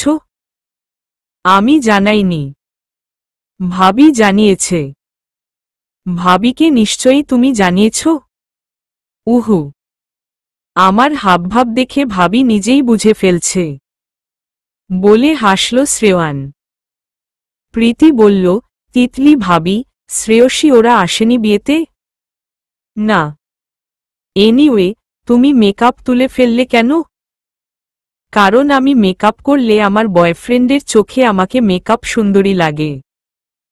এখন তো মেকআপ তুলে ফেললাম, এখন তার চোখে আমাকে স্নিগ্ধ লাগছে তো? শ্রেয়ান হেসে বলল, পুরোটাই। একদম খেয়ে ফেলতে ইচ্ছে করছে তোমাকে। প্রীতি চোখ ছোট ছোট করে কয়েক সেকেন্ড তাকিয়ে রইল শ্রেয়ানের দিকে। তারপর আচমকা সজোরে কিল বসাল শ্রেয়ানের বুকে। শ্রেয়ান হাসতে হাসতে ঝাপটে ধরল প্রীতিকে। লিপস্টিক থেকে শুরু করে মেকআপের সমস্ত সামগ্রী একটা ব্যাগে ভরল প্রীতি। বাসার ছুটা বুয়াটা তখন কাজ সেরে বাসায় যাওয়ার প্রস্তুতি নিচ্ছিল। প্রীতি ব্যাগটা তার দিকে বাড়িয়ে বলল, এটার মধ্যে সব সাজগোজের জিনিস আছে, এগুলা আপনার মেয়ে ময়নাকে দেবেন কেমন? ব্যাগের ভেতরে তাকিয়ে ময়নার মায়ের চক্ষু চড়পগাছ। বিস্ময় নিয়ে বললেন, এত কিছু? হ্যাঁ। এগুলো আমার আর লাগবে না, আপনার মেয়েকে দিয়ে দেবেন। রুমে এসে আয়নার সামনে দাঁড়ালো প্রীতি। তাকালো নিজের প্রতিবিম্বর দিকে। সে সাধারণভাবেই শ্রেয়ানের চোখে এক স্নিগ্ধ নারী। মেকআপ দিয়ে সেই স্নিগ্ধ সৌন্দর্য ঢেকে ফেলার কোনো মানেই হয় না। আর কখনো সে মুখে প্রসাধনী ছোঁয়াবে না। মোহনা তো তার জামাইয়ের সাথে হানিমুনে দার্জিলিং চলে গেল। চল আমরাও একটা ট্যুর দেই, বলে কচি পেয়ারায় কামড় দিল প্রত্যয়ে। তিতলির বাগান করার খুব শখ। বাসার আশেপাশে পর্যাপ্ত জায়গা না থাকার কারণে ছাদেই বিভিন্ন ফল ও ফুলগাছ লাগিয়েছে সে। নিয়ম করে দুবেলা গাছগুলোয় পানি দেয়, পরিচর্যা করে। ছাদের পেয়ারা গাছগুলোয় এবারই প্রথম পেয়ারা ধরেছে। তিতলি সেগুলো পেরে শ্রেয়ানের বন্ধুদের খেতে দিয়েছে। অয়ন প্রত্যয়ের সাথে একমত হয়ে বলল, ঠিক বলছিস। অনেক দিন কোথাও ঘুরতে যাওয়া হয় না। সামনে সবাই যে যার পেশাগত জীবনে প্রবেশ করব। তখন চাকরি বাকরির মধ্যে বন্ধুদের একসাথে ঘুরতে যাওয়ার মতো সময়ও হয়তো হবে না। এখন অবসর আছি, চল কোথাও ঘুরে আসি। কি বলিস শ্রেয়ান? শ্রেয়ান কোলের মধ্যে বালিশ নিয়ে বলল, হুম যাওয়া যায়। কোথায় যাবি? রোদেলা বলল, আমি বলি? বল। চল সাজেক যাই। প্রত্যয় হাত দিয়ে মশা তাড়ানোর ভঙ্গি করে বলল, ধুর, সাজেক তো কয়বারই গেলাম। পাহাড়ে যাব না, চল সমুদ্রে যাই। কোথায় যাওয়ার প্ল্যান হচ্ছে? বলতে বলতে ট্রে হাতে ঘরে ঢুকল তিতলি। অয়ন বলল, ঘুরতে যাওয়ার প্ল্যান করছি ভাবি। তিতলি ট্রে থেকে এক এক করে সবাইকে চায়ের কাপ দিতে দিতে বলল, তাই নাকি? তা কোথায় যাবে? রোদেলা বলল, এখনো ডিসাইড হয়নি। কোথায় যাওয়া যায় বলো তো ভাবি? প্রত্যয় বলল, আচ্ছা, কক্সবাজার গেলে কেমন হয়? ভালো। যাও, ঘুরে এসো। শ্রেয়ানও অনেকদিন কোথাও যায় না, বলল তিতলি। অয়ন বলল, আপনি আর শ্রাবণ ভাইয়াও চলেন ভাবি, সবাই একসাথে ঘুরে আসি। সেটা সম্ভব না। তোমার ভাইয়ের অফিসে প্রচুর কাজ, সে কাজ রেখে যেতে পারবে না। আর আমার জামাই না গেলে আমি যাব কি করে? বলে স্মিত হাসল তিতলি। প্রত্যয় অভিজ্ঞ মানুষের মতন বলল, তাও বটে।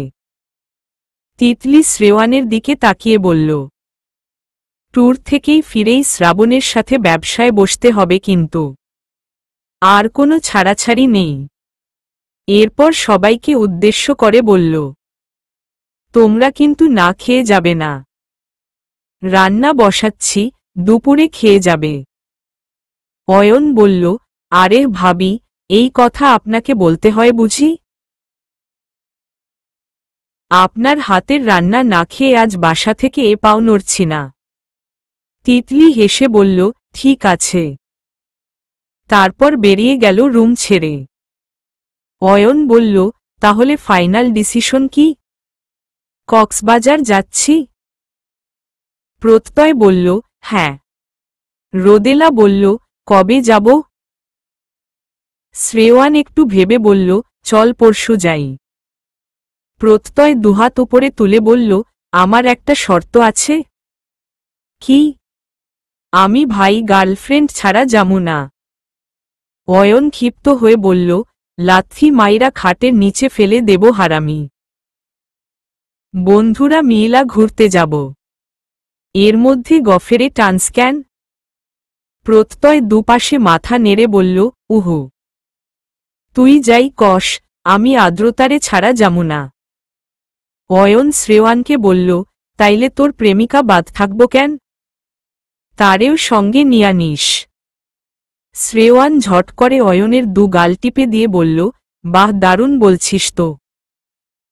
ওয়েট, ওরে ফোন দেই। অয়ন মাথায় হাত দিয়ে বলল, মুঝে মারো ভাই, মুঝে মারো। শ্রেয়ান হেসে মোবাইল হাতে নিয়ে প্রীতিকে কল করল। প্রীতি তখন মনোযোগ দিয়ে কার্টুন দেখছিল। এই সময় ফোন বাজাতে যারপরনাই বিরক্ত হল প্রীতি। কিন্তু ফোন হাতে নিয়ে শ্রেয়ানের নাম্বার দেখে তার মুখের বিরক্তিভাব কেটে গিয়ে ঠোঁটে ফুটল হাসি। হ্যালো, কি করছো? ডোরেমন দেখছি। শ্রেয়ান অবাক হয়ে বলল, কি? তুমি কার্টুন দেখছ?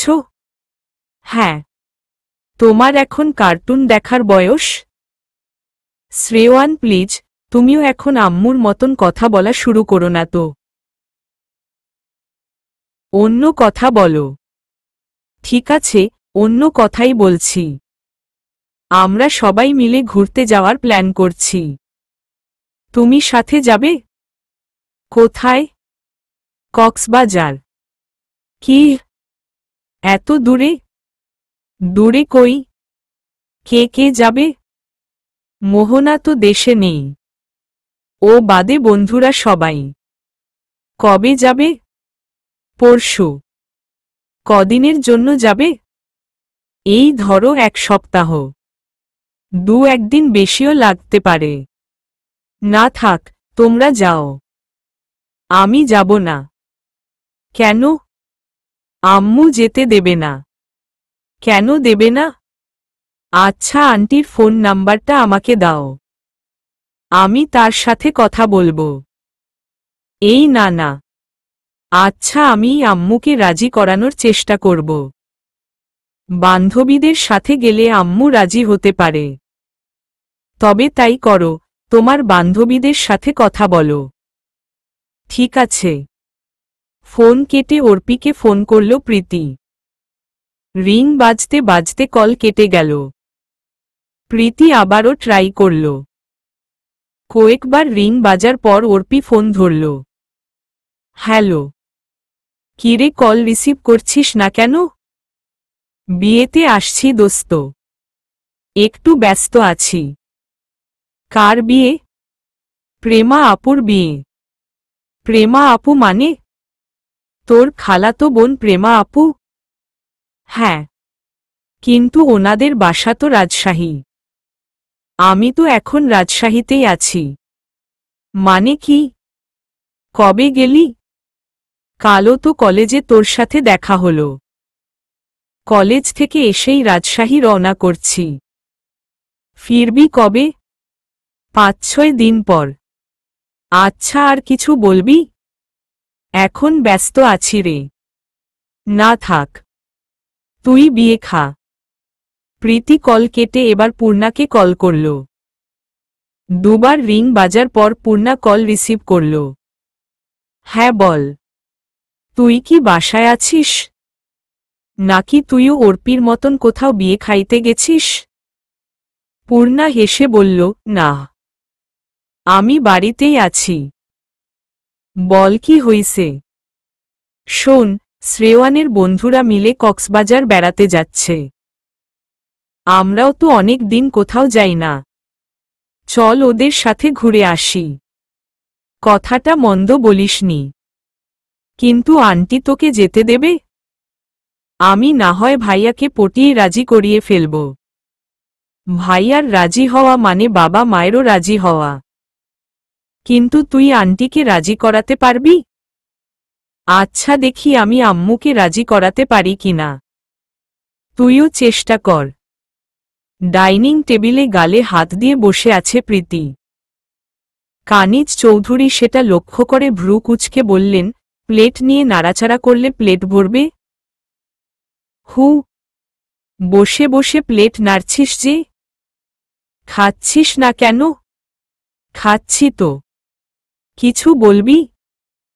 মায়ের দিকে চোখ তুলে তাকালো প্রীতি। হুম, বল। আসলে আম্মু একটা আবদার আছে তোমার কাছে। সেটা তোর ভাবভঙ্গিমা দেখেই আমার বোঝা হয়ে গেছে। তা আবদারটা কি শুনি?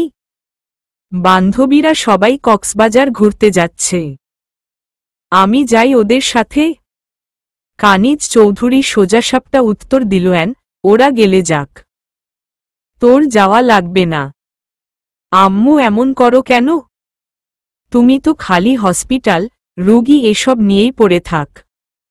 নিজে কোথাও বেড়াতে যাও না, আমাকেও যেতে দাও না। আম্মু প্লিজ অনুমতি দাও। বেশি না, মাত্র 1 সপ্তাহের tour. Please give me permission. Kaniz Chowdhury হঠাৎ অন্য গলায় বললেন, তুই ট্যুরে গেলে আমি একা থাকব কিভাবে? সারাদিন কাজে ব্যস্ত থাকলেও দিন শেষে ঘরে এসে তোর মুখটা দেখতে পাই। প্রিয়ন্তীটা অস্ট্রেলিয়া যাওয়ার পর থেকে তোকে ছাড়া তো একটা দিনও থাকতে পারি না। তুই কক্সবাজার চলে গেলে তো আমি একদমই একা হয়ে যাব। হোক সেটা 7 দিনের। প্রীতি মাথা নিচু করে বিষণ্ণ গলায় বলল, ঠিক আছে, যাব না। কানিজ চৌধুরী কয়েক সেকেন্ড প্রীতির দিকে তাকিয়ে রইল। তারপর বললেন, আচ্ছা ঠিক আছে, যাস। না থাক, যাব না। যাবি না কেন? বান্ধবীরা যাবে, তুইও যা। কিন্তু তুমি একা। 1 সপ্তাহ তো। দেখতে দেখতে দেখতে চলে যাবে। তুই যা, ঘুরে আয়, ফ্রেশ লাগবে। পরদিন রাতেই ব্যাগপ্যাক গুছিয়ে নিল প্রীতি। সকাল 10টার ট্রেনে কক্সবাজার যাবে। শ্রেয়ানের সাথে ঘুরতে যাবে ভাবতেই উৎকণ্ঠা কাজ করছে প্রীতির ভেতরে। সকাল 8টার দিকে মায়ের কাছ থেকে বিদায় নিয়ে পূর্ণার বাসায় গেল প্রীতি। তারপর পূর্ণাকে নিয়ে গেল সোজা কমলাপুর রেল স্টেশন। ঘড়িতে তখন 9:30। শ্রেয়ান, প্রত্যয়, অয়ন, রোদেলা, আদ্রিতা সবাই প্রীতিপূর্ণার আগেই রেল স্টেশন পৌঁছে গেছে। প্রীতির পরনে একটা ছাইরঙা জিন্স, কমলা রঙের ফতুয়া আর গলায় সাদা স্কার্ফ ঝোলানো। চুল খোলা। দারুণ মিষ্টি লাগছে দেখতে। প্রীতিকে দেখে একটা মিষ্টি হাসি দিল শ্রেয়ান। বিনিময়ে প্রীতিও হাসি ফিরিয়ে দিল শ্রেয়ানকে। অয়ন পূর্ণাকে দেখে প্রথমে খুশি হলেও পরক্ষণে যখন মনে পড়ল পূর্ণার বিয়ে হয়ে গেছে তখন একটা দীর্ঘশ্বাস ফেলল। 8 ঘন্টা পর ট্রেন এসে পৌঁছাল। ওদের সিট ট্রেনের একদম মাঝের বগিতে। 2টি করে সিট পাশাপাশি। সকাল 10টায় 7 নম্বর প্ল্যাটফর্ম থেকে ট্রেন ছেড়ে দিল। ট্রেন চলছে আপন গতিতে। জানালার পাশের সিটটায় বসেছে প্রীতি। পূর্ণা বসেছে প্রীতির পাশের সিটে।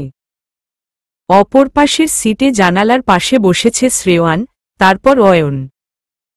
প্রত্যয়, আদ্রিতা আর রোদেলার সিট পড়েছে ওদের কয়েক সিট সামনে। সকালে নাস্তা করেছ? ট্রেনে এটা প্রীতির প্রথম জার্নি। ট্রেনের ঝিকঝিক শব্দের মোহ বেশ ভালোভাবেই কাবু করেছে ওকে। ট্রেনে যাতায়াতের সময় দুই পাশের প্রাকৃতিক দৃশ্য চোখে পড়ে। জানালার বাইরে চোখ রেখে সে সকল দৃশ্যই উপভোগ করছে প্রীতি। শ্রেয়ানের কথায় নড়েচড়ে বসল। বলল, হুম, পানি খাব। শ্রেয়ান ব্যাগ থেকে পানির বোতল বের করে প্রীতির হাতে দিল। বোতলের ঢাকনা খুলে কয়েক ঢোক পানি খেয়ে নিল প্রীতি। তারপর বোতলটা ফেরত দিল শ্রেয়ানকে। ক্যান্টিনের বয়রা কিছুক্ষণ পর পর এসে খোঁজ নিচ্ছে কেউ চা কফি খাবে কিনা। হকারদের ব্যবসাও বেশ জমে উঠেছে। অয়ন ক্যান্টিনে গিয়ে সবার জন্য দুধ চা নিয়ে এল। প্রথমে আদ্রিতা, প্রত্যয় ও রোদেলাকে চা দিল। তারপর নিজেদের চারজনের 4 কাপ চা নিয়ে সিটে বসল। গতকাল রাতে অনেকটা সময় বৃষ্টি হয়েছিল, যার দরুন আবহাওয়াটা বেশ ঠান্ডা। ঠান্ডা পরিবেশ, ট্রেনের ঝিকঝিক শব্দ, সাথে ধোয়া ওঠা গরম চা সব মিলিয়ে ভালোই জমেছে। চায়ের কাপে চুমুক দিয়ে প্রীতি বলল, মোহনা আপুকে বড্ড মিস করছি। আপু থাকলে ভীষণ ভালো হতো। অয়ন বলল, ঠিক বলেছ। আমাদের ফ্রেন্ডশিপ হওয়ার পর ওকে ছাড়া আমরা কোথাও ঘুরতে যাইনি। এবারই প্রথম। ও না থাকায় সবকিছু কেমন পানসে লাগছে। পূর্ণা বলল, মোহনা আপুরা হানিমুনে কোথায় গেছে? দার্জিলিং। জবাব দিল শ্রেয়ান। আমারও দার্জিলিং যাওয়ার অনেক ইচ্ছে। শুনেছি জায়গাটা অনেক সুন্দর, কিন্তু ভাইয়াকে কিছুতেই রাজি করাতে পারছি না। ভাইয়া দেশের ভেতরে ঘুরতে দিলেও দেশের বাইরে কোথাও যেতে দেয় না। আর ভাইয়া যেটা না বলবে বাবা মাও না বলবে। গোমরা মুখ করে বলল পূর্ণা। প্রীতি বলল, থাক, মন খারাপ করিস না। বিয়ের পর জামাইয়ের সাথে ঘুরিস। অয়ন চায়ের কাপে চুমুক দিতে যাচ্ছিল, প্রীতির কথা শুনে অবাক হয়ে পূর্ণার দিকে তাকাল। তারপর প্রীতির দিকে তাকিয়ে বলল, বিয়ের পর মানে? পূর্ণার বিয়ে হয় নাই? না তো। অয়ন পূর্ণার দিকে পূর্ণ দৃষ্টিতে তাকাল। পূর্ণা কিছু না বোঝার ভান করে চায়ের কাপে চুমুক দিল। অয়ন যা বোঝার বুঝে গেল। অয়নের মনে নিভে যাওয়া প্রদীপটা আচমকাই জ্বলে উঠল। একটা শান্তির নিঃশ্বাস ফেলল সে। ট্রেন যখন গন্তব্যে পৌঁছল তখন রাত 8:30। ট্রেন থেকে নেমে হোটেলে পৌঁছুতে পৌঁছুতে 10টা বেজে যায়। প্রত্যয় আগেই অনলাইনে একটা হোটেলের 2টো রুম বুক করে রেখেছিল। ক্লান্ত পরিশ্রান্ত সবাই রুমে ঢুকে ফ্রেশ হয়ে নিল। হাত মুখ ধুয়ে বারান্দায় গিয়ে দাঁড়ালো প্রীতি। কলাতলি বিচের পুরোটা এখান থেকে দেখা যাচ্ছে। এখান থেকে সমুদ্র দেখতে দারুণ লাগছে প্রীতির। দমকা হাওয়া বইছে। বাতাসের প্রাবল্য এত বেশি যে প্রীতিকে উল্টে ফেলে দিচ্ছে। বাতাসের তোড়ে প্রীতির খোলা চুলগুলো উড়ছে। প্রীতি, রোদেলা, পূর্ণা ও আদ্রিতা এক রুমে আর শ্রেয়ান, প্রত্যয়, অয়ন আরেক রুমে থাকবে। মানে ছেলে মেয়ে আলাদা আলাদা রুমে থাকবে। রুমগুলো বেশ বড় বড়, খাটগুলোও। 2টো খাটে 4 জন অনায়াসে ঘুমোতে পারবে। ফ্রেশ হয়ে রাতের খাবার খেয়ে নিল সবাই। সারাদিনের ট্রেন জার্নিতে সবার শরীরই মোটামুটি ক্লান্ত। তাই এখন আর হোটেলের বাইরে বের হবে না বলে মনস্থির করল সবাই। বিছানায় গা এলিয়ে দিতেই ঘুমের রাজ্যে তলিয়ে গেল রোদেলা ও পূর্ণা। প্রীতির চোখেও ঘুম নেমে এসেছে, কিন্তু ঘুমোতে পারছে না আদ্রিতার জন্য। আদ্রিতা প্রত্যয়ের সাথে ফোনে বকবক করে চলছে অনবরত। কোথাও সামান্য একটু শব্দ হলেও প্রীতি ঘুমাতে পারে না। কথা তো ফুরিয়ে যাচ্ছে না। কাল কথা বলো, এখন ঘুমাও তো প্লিজ। আদ্রিতা প্রীতির কথা শুনেও না শোনার ভান করে চালিয়ে যেতে লাগল তার কথোপকথন। প্রীতি দাঁত কিরমির করে মনে মনে কয়েকটা ভয়ঙ্কর গালি দিল আদ্রিতাকে। তারপর উঠে বসল। ফোন হাতে নিয়ে শ্রেয়ানকে কল দিল। কয়েকবার রিং বাজার পর শ্রেয়ান ফোন রিসিভ করল। ঘুম জড়ানো কণ্ঠে বলল, কি ব্যাপার? ঘুমাওনি এখনো? প্রীতি দাঁত কটমট করে বলল, ঘুমাবো কি করে? এদের প্রেমালাপ তো আমার ঘুমের 12টা বাজিয়ে দিয়েছে। এদের মানে? কাদের? প্রত্যয় ভাইয়া কোথায়? শ্রেয়ান পাশ ফিরে একবার প্রত্যয়কে দেখে বলল, আমার পাশে ফোনে কথা বলছে। বাই দ্য ওয়ে, তুমি কি এদের কথা বলছিলে? হ্যাঁ। একটুখানি শব্দ হলেও আমি ঘুমাতে পারি না। শ্রেয়ান প্রত্যয়কে ধমক দিয়ে বলল, এই শালা, তোদের প্রেমালাপ বন্ধ কর। তোদের জন্য যে অন্যদের ঘুমের 12টা বেজে যাচ্ছে তার কোনো খবর আছে? প্রত্যয় বিরক্ত হয়ে বলল, ধাত। এদের জ্বালায় মনমতো আমার বাবুটার সাথে একটু কথাও বলতে পারি না। মুখ দিয়ে চকারান্ত একটা শব্দ করে উঠে রুমের সামনের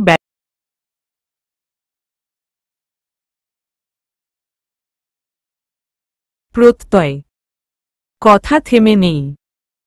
ব্যালকনিতে দাঁড়িয়ে আবার কথা শুরু করল। শ্রেয়ান হতাশ হয়ে বামে ডানে মাথা নেড়ে ফোন কানের কাছে ধরল। প্রীতি বলল, থাক, বাদ দাও। এদের জ্বালায় আজ ঘুমানো হবে না। চলো নিচে গিয়ে হাঁটি। কোথায় হাঁটবে? রাস্তায়। শ্রেয়ান একটু ভেবে বলল, তার চাইতে চলে বিচে যাই। সমুদ্রের পাড়ে হাঁটব। প্রীতি পুলকিত হয়ে বলল, সত্যি? হুম। কিন্তু এত রাতে? কিছু হবে না। রুম থেকে বের হও। প্রীতি ঝটপট উঠে গায়ে ওড়না পেঁচিয়ে দরজা খুলল।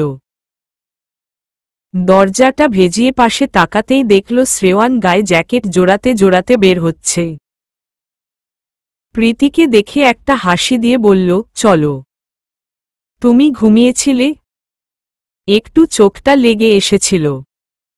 সরি। আমার জন্য ঘুমোনো হলো না।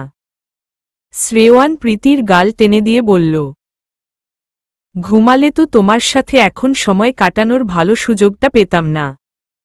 চলো। প্রীতি দুহাত দিয়ে শ্রেয়ানের বাম হাতটা জড়িয়ে ধরল। তারপর হাঁটা শুরু করল। ওদের হোটেলটা কলাতলি বিচের কাছাকাছি। হোটেলে থাকাকালীনই সমুদ্রের গর্জন কানে আসে। যত সামনে এগোচ্ছে গর্জনটা আরও তীব্রভাবে পৌঁছচ্ছে ওদের কানে। কিছু সময় পর ওরা বিচে পৌঁছল। প্রীতি অবাক হল। রাত প্রায় 1টা ছুঁই ছুঁই। অথচ এখনও অনেক দর্শনার্থী দেখা যাচ্ছে সমুদ্রের পাড়ে। শ্রেয়ান জিজ্ঞেস করল, এর আগে কখনো সমুদ্রে বেড়াতে গিয়েছ? হ্যাঁ। ছোটবেলায় একবার আম্মুর সাথে কুয়াকাটা সমুদ্র সৈকতে বেড়াতে গিয়েছিলাম, আমি, আম্মু আর অন্তি মিলে। দারুণ মজা করেছিলাম জানো। তবে কক্সবাজারে এই প্রথমবার। শ্রেয়ান একটু ভেবে বলল, একটা কথা জিজ্ঞেস করব, প্রীতি? হ্যাঁ, নিশ্চয়ই। আমি একটা ব্যাপার খেয়াল করেছি। তুমি সবসময় তোমার মায়ের কথাই বলো। আম্মু এটা করেছে, আম্মু এটা বলেছে, আম্মুর সাথে এই করেছি সেই করেছি। কিন্তু বাবার কথা সেরকম একটা শুনিনি তোমার মুখে। প্রীতি কিছুক্ষণ চুপ থেকে বলল, তোমাকে একটা কথা বলা হয়নি শ্রেয়ান।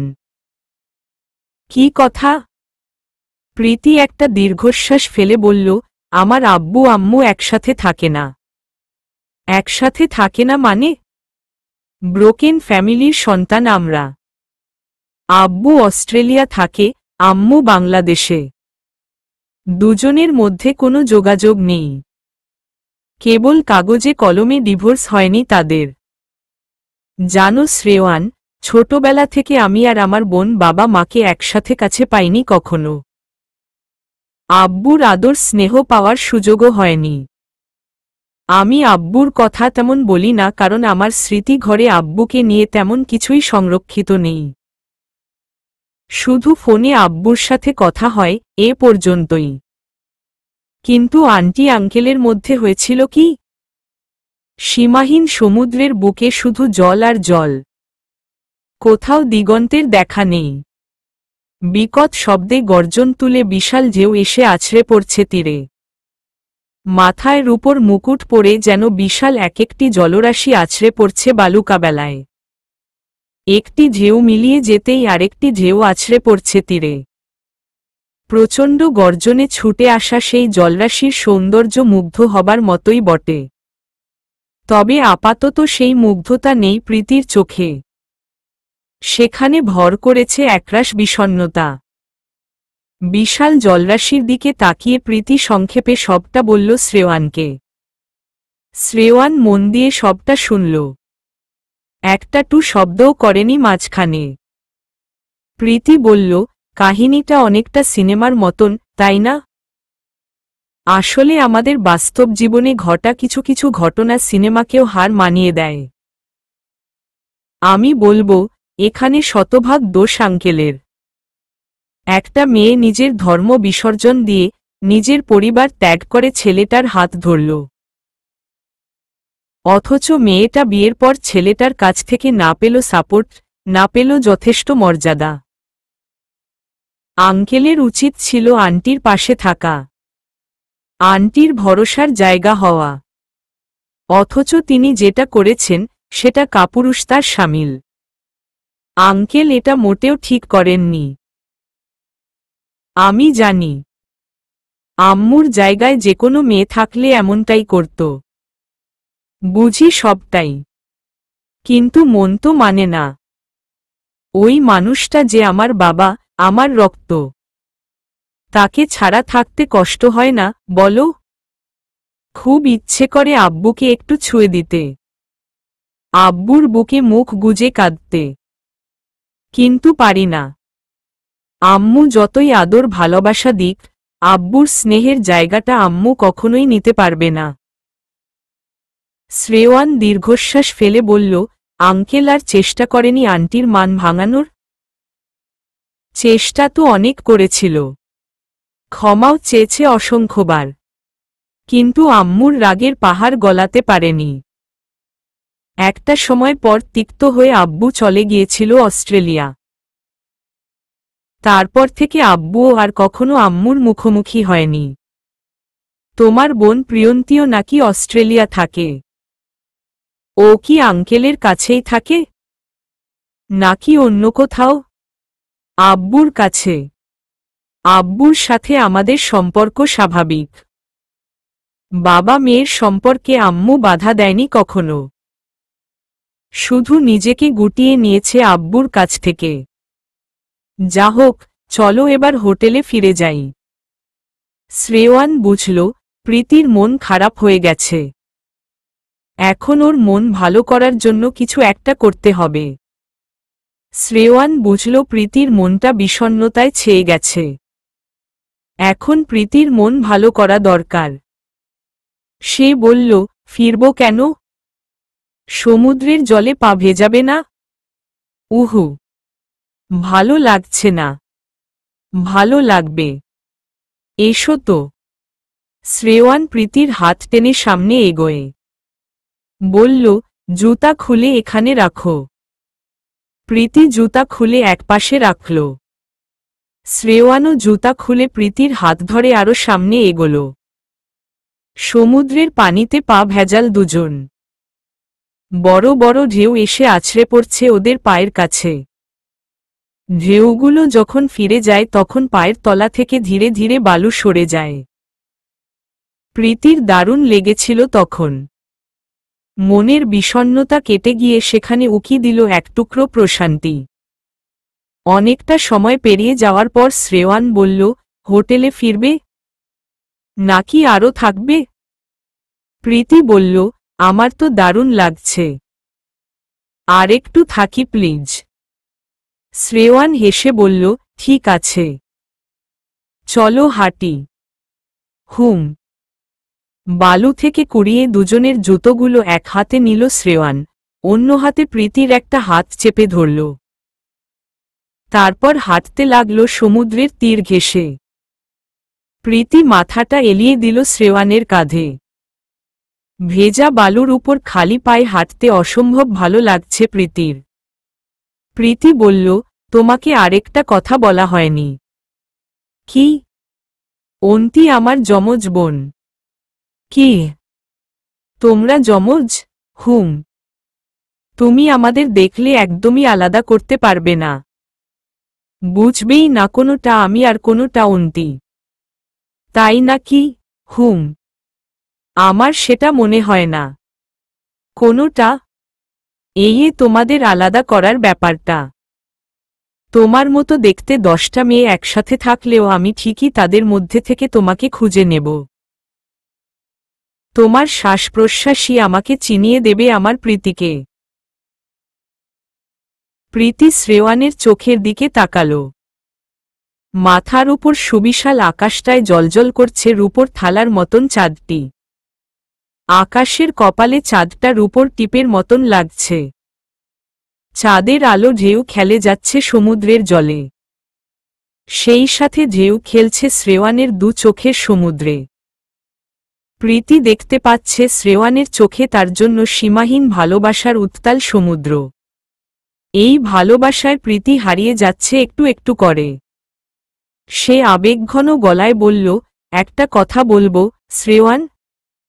হুম বলো। আমার অনেক দিনের ইচ্ছে ছিল গভীর রাতে প্রিয় মানুষটার হাতে হাত রেখে হাঁটব। মাথার উপর থাকবে সুবিশাল আকাশ। আকাশের চাঁদটা জ্যোৎস্না ছড়াবে আর আমি আমার প্রিয়তমকে নিয়ে সেই জ্যোৎস্না গায়ে মাখব। ইচ্ছেটা এত দ্রুত পূরণ হবে ভাবিনি। শ্রেয়ান মৃদু হাসল, বলল, আর কি কি ইচ্ছে আছে আমার হলুদ পরীর? প্রীতি আবার শ্রেয়ানের কাঁধে মাথা রাখল। হাঁটতে হাঁটতে বলল, আমার প্রিয়তমকে নিয়ে একটা সুন্দর সংসার সাজাব। যে সংসারের প্রতিটি কোণায় লেপ্টে থাকবে ভালোবাসা। অন্য কিছুর অভাব হলেও ভালোবাসার অভাব হবে না কখনোই।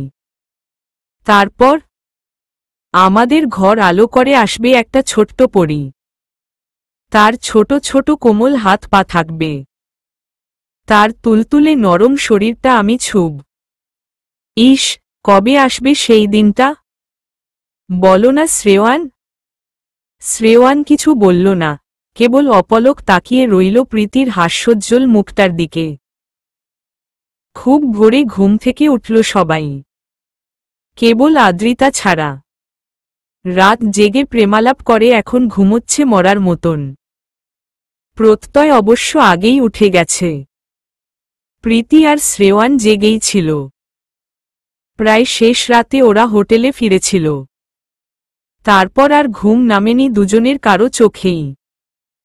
প্রীতি আদ্রিতাকে মৃদু ধাক্কা দিয়ে বলল, আপু ওঠো। সবাই উঠে গেছে তো, তুমিও ওঠো।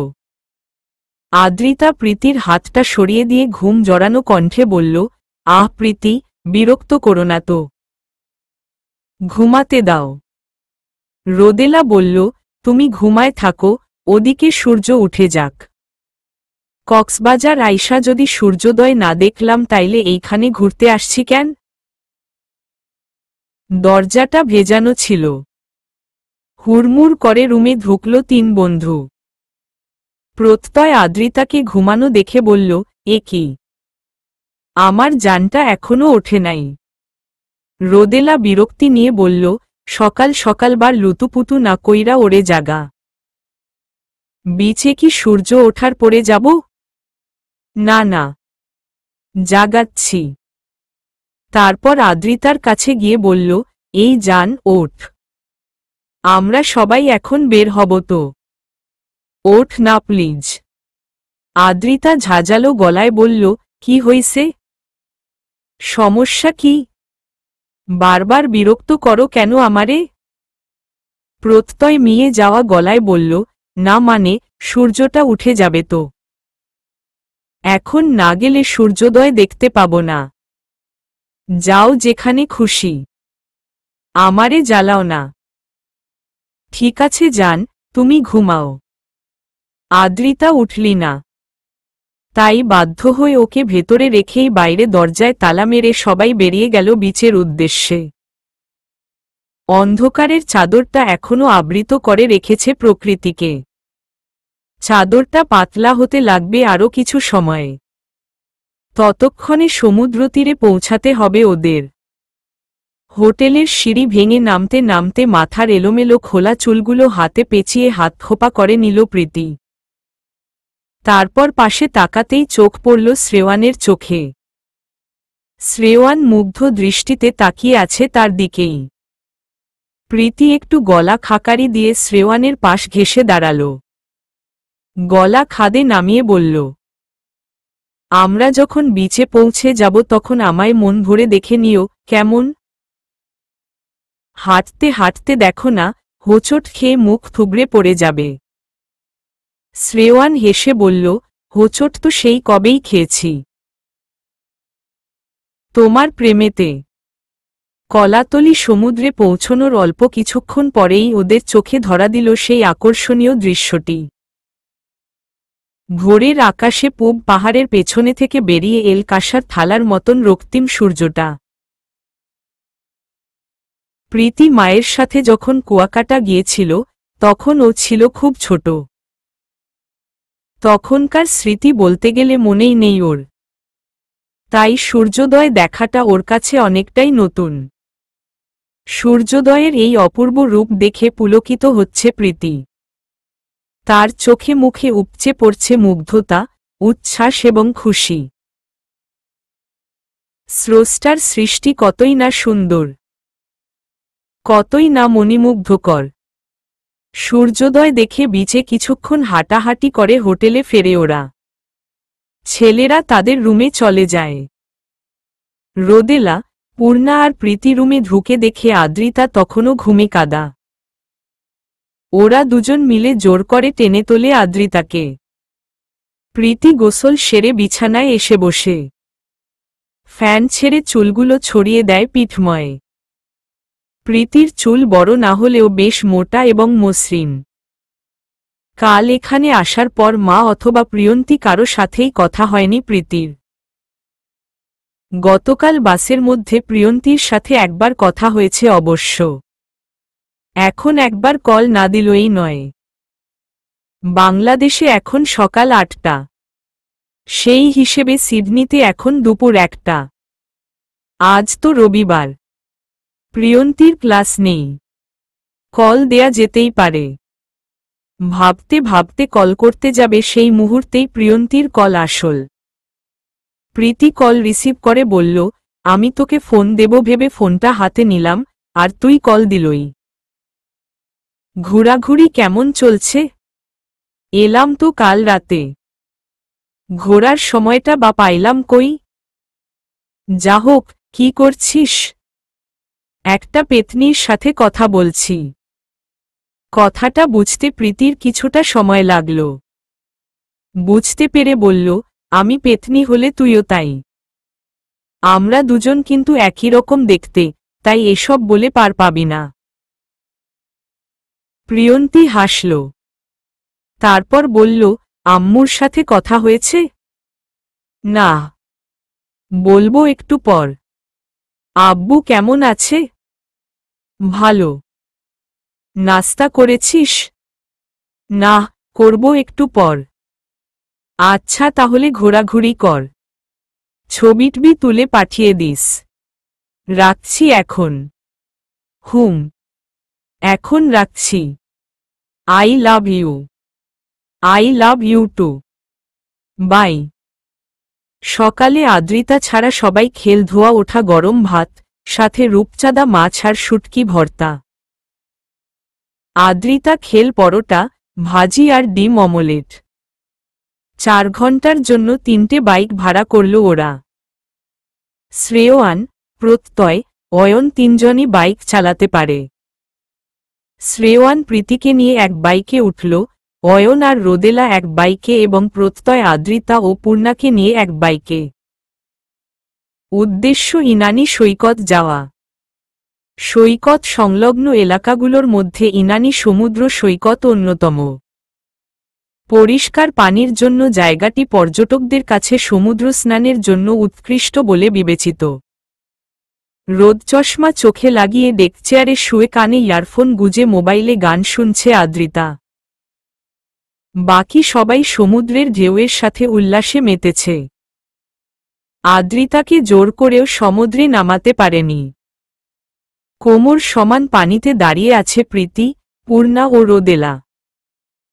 ইয়া বড় বড় ঢেউ এসে আছড়ে পড়ছে তাদের উপর, ঢেউয়ের তোরে দাঁড়িয়ে থাকা সম্ভব হচ্ছে না। পড়ে গিয়ে আবার উঠে দাঁড়াচ্ছে প্রীতি। হাসছে খিলখিল শব্দে। কাছে দাঁড়িয়ে সেই হাসি মুগ্ধ দৃষ্টিতে দেখছে শ্রেয়ান। সেদিন গোধূলি বেলায় এই হাসির প্রেমেই তো পড়েছিল সে। এক ঝটকায় তাকে ফেলে দিয়েছিল ভালোবাসার অসীম সমুদ্রে। সেই সমুদ্রের কূল শ্রেয়ান আজও খুঁজে পায় না। অবশ্য সে পেতেও চায় না। সারা জীবন এভাবেই ভাসতে চায় প্রীতির প্রেমের সমুদ্রে। প্রত্যয় আর অয়ন হাফপ্যান্ট পরে সমুদ্রে ডুবাচ্ছে। বালু ছোড়াছুড়ি করছে একে অপরের দিকে। সমুদ্রে নেমে ওরা দুজন একেবারেই বাচ্চা হয়ে গেছে। অনেকক্ষণ পর প্রীতি ক্লান্ত হয়ে বালুর উপর বসে পড়ল, লম্বা করে নিঃশ্বাস নিল কয়টা। পা দুটো সামনে মেলে দিল বালুর উপর। এখন সমুদ্রের ঢেউ তার পা দুটো ছুঁয়ে দিচ্ছে কেবল। প্রীতি এক পলক শ্রেয়ানের দিকে তাকাল। তারপর নরম বালুর উপর আঙুল দিয়ে বড় করে একটা লাফ সে আঁকল। তার ভেতরে লিখল ইংরেজি অক্ষর এস, মাঝখানে আবার ছোট্ট একটা লাফ সে আঁকল, তারপর লিখল পি। প্রত্যেকের মাথায় বালু জমেছে 1 ইঞ্চি পরিমাণ। জামা কাপড়ে বালু লেপ্টে আছে, ভেজা কাপড়ে তোয়ালে পেঁচিয়ে হোটেলে ফিরল সবাই। এক এক করে ওয়াশরুমে ঢুকে সাবান, শ্যাম্পু দিয়ে গোসল করল। দুপুরের লাঞ্চ সেরে একটু বিশ্রাম নিচ্ছে সবাই। অয়ন সিগারেট খাওয়ার জন্য ছাদে উঠল। প্রত্যয় সিগারেট খাওয়া পছন্দ করে না। শ্রেয়ান মাঝে মাঝে খায়, কিন্তু প্রত্যয় সিগারেট ছুঁয়েও দেখে না।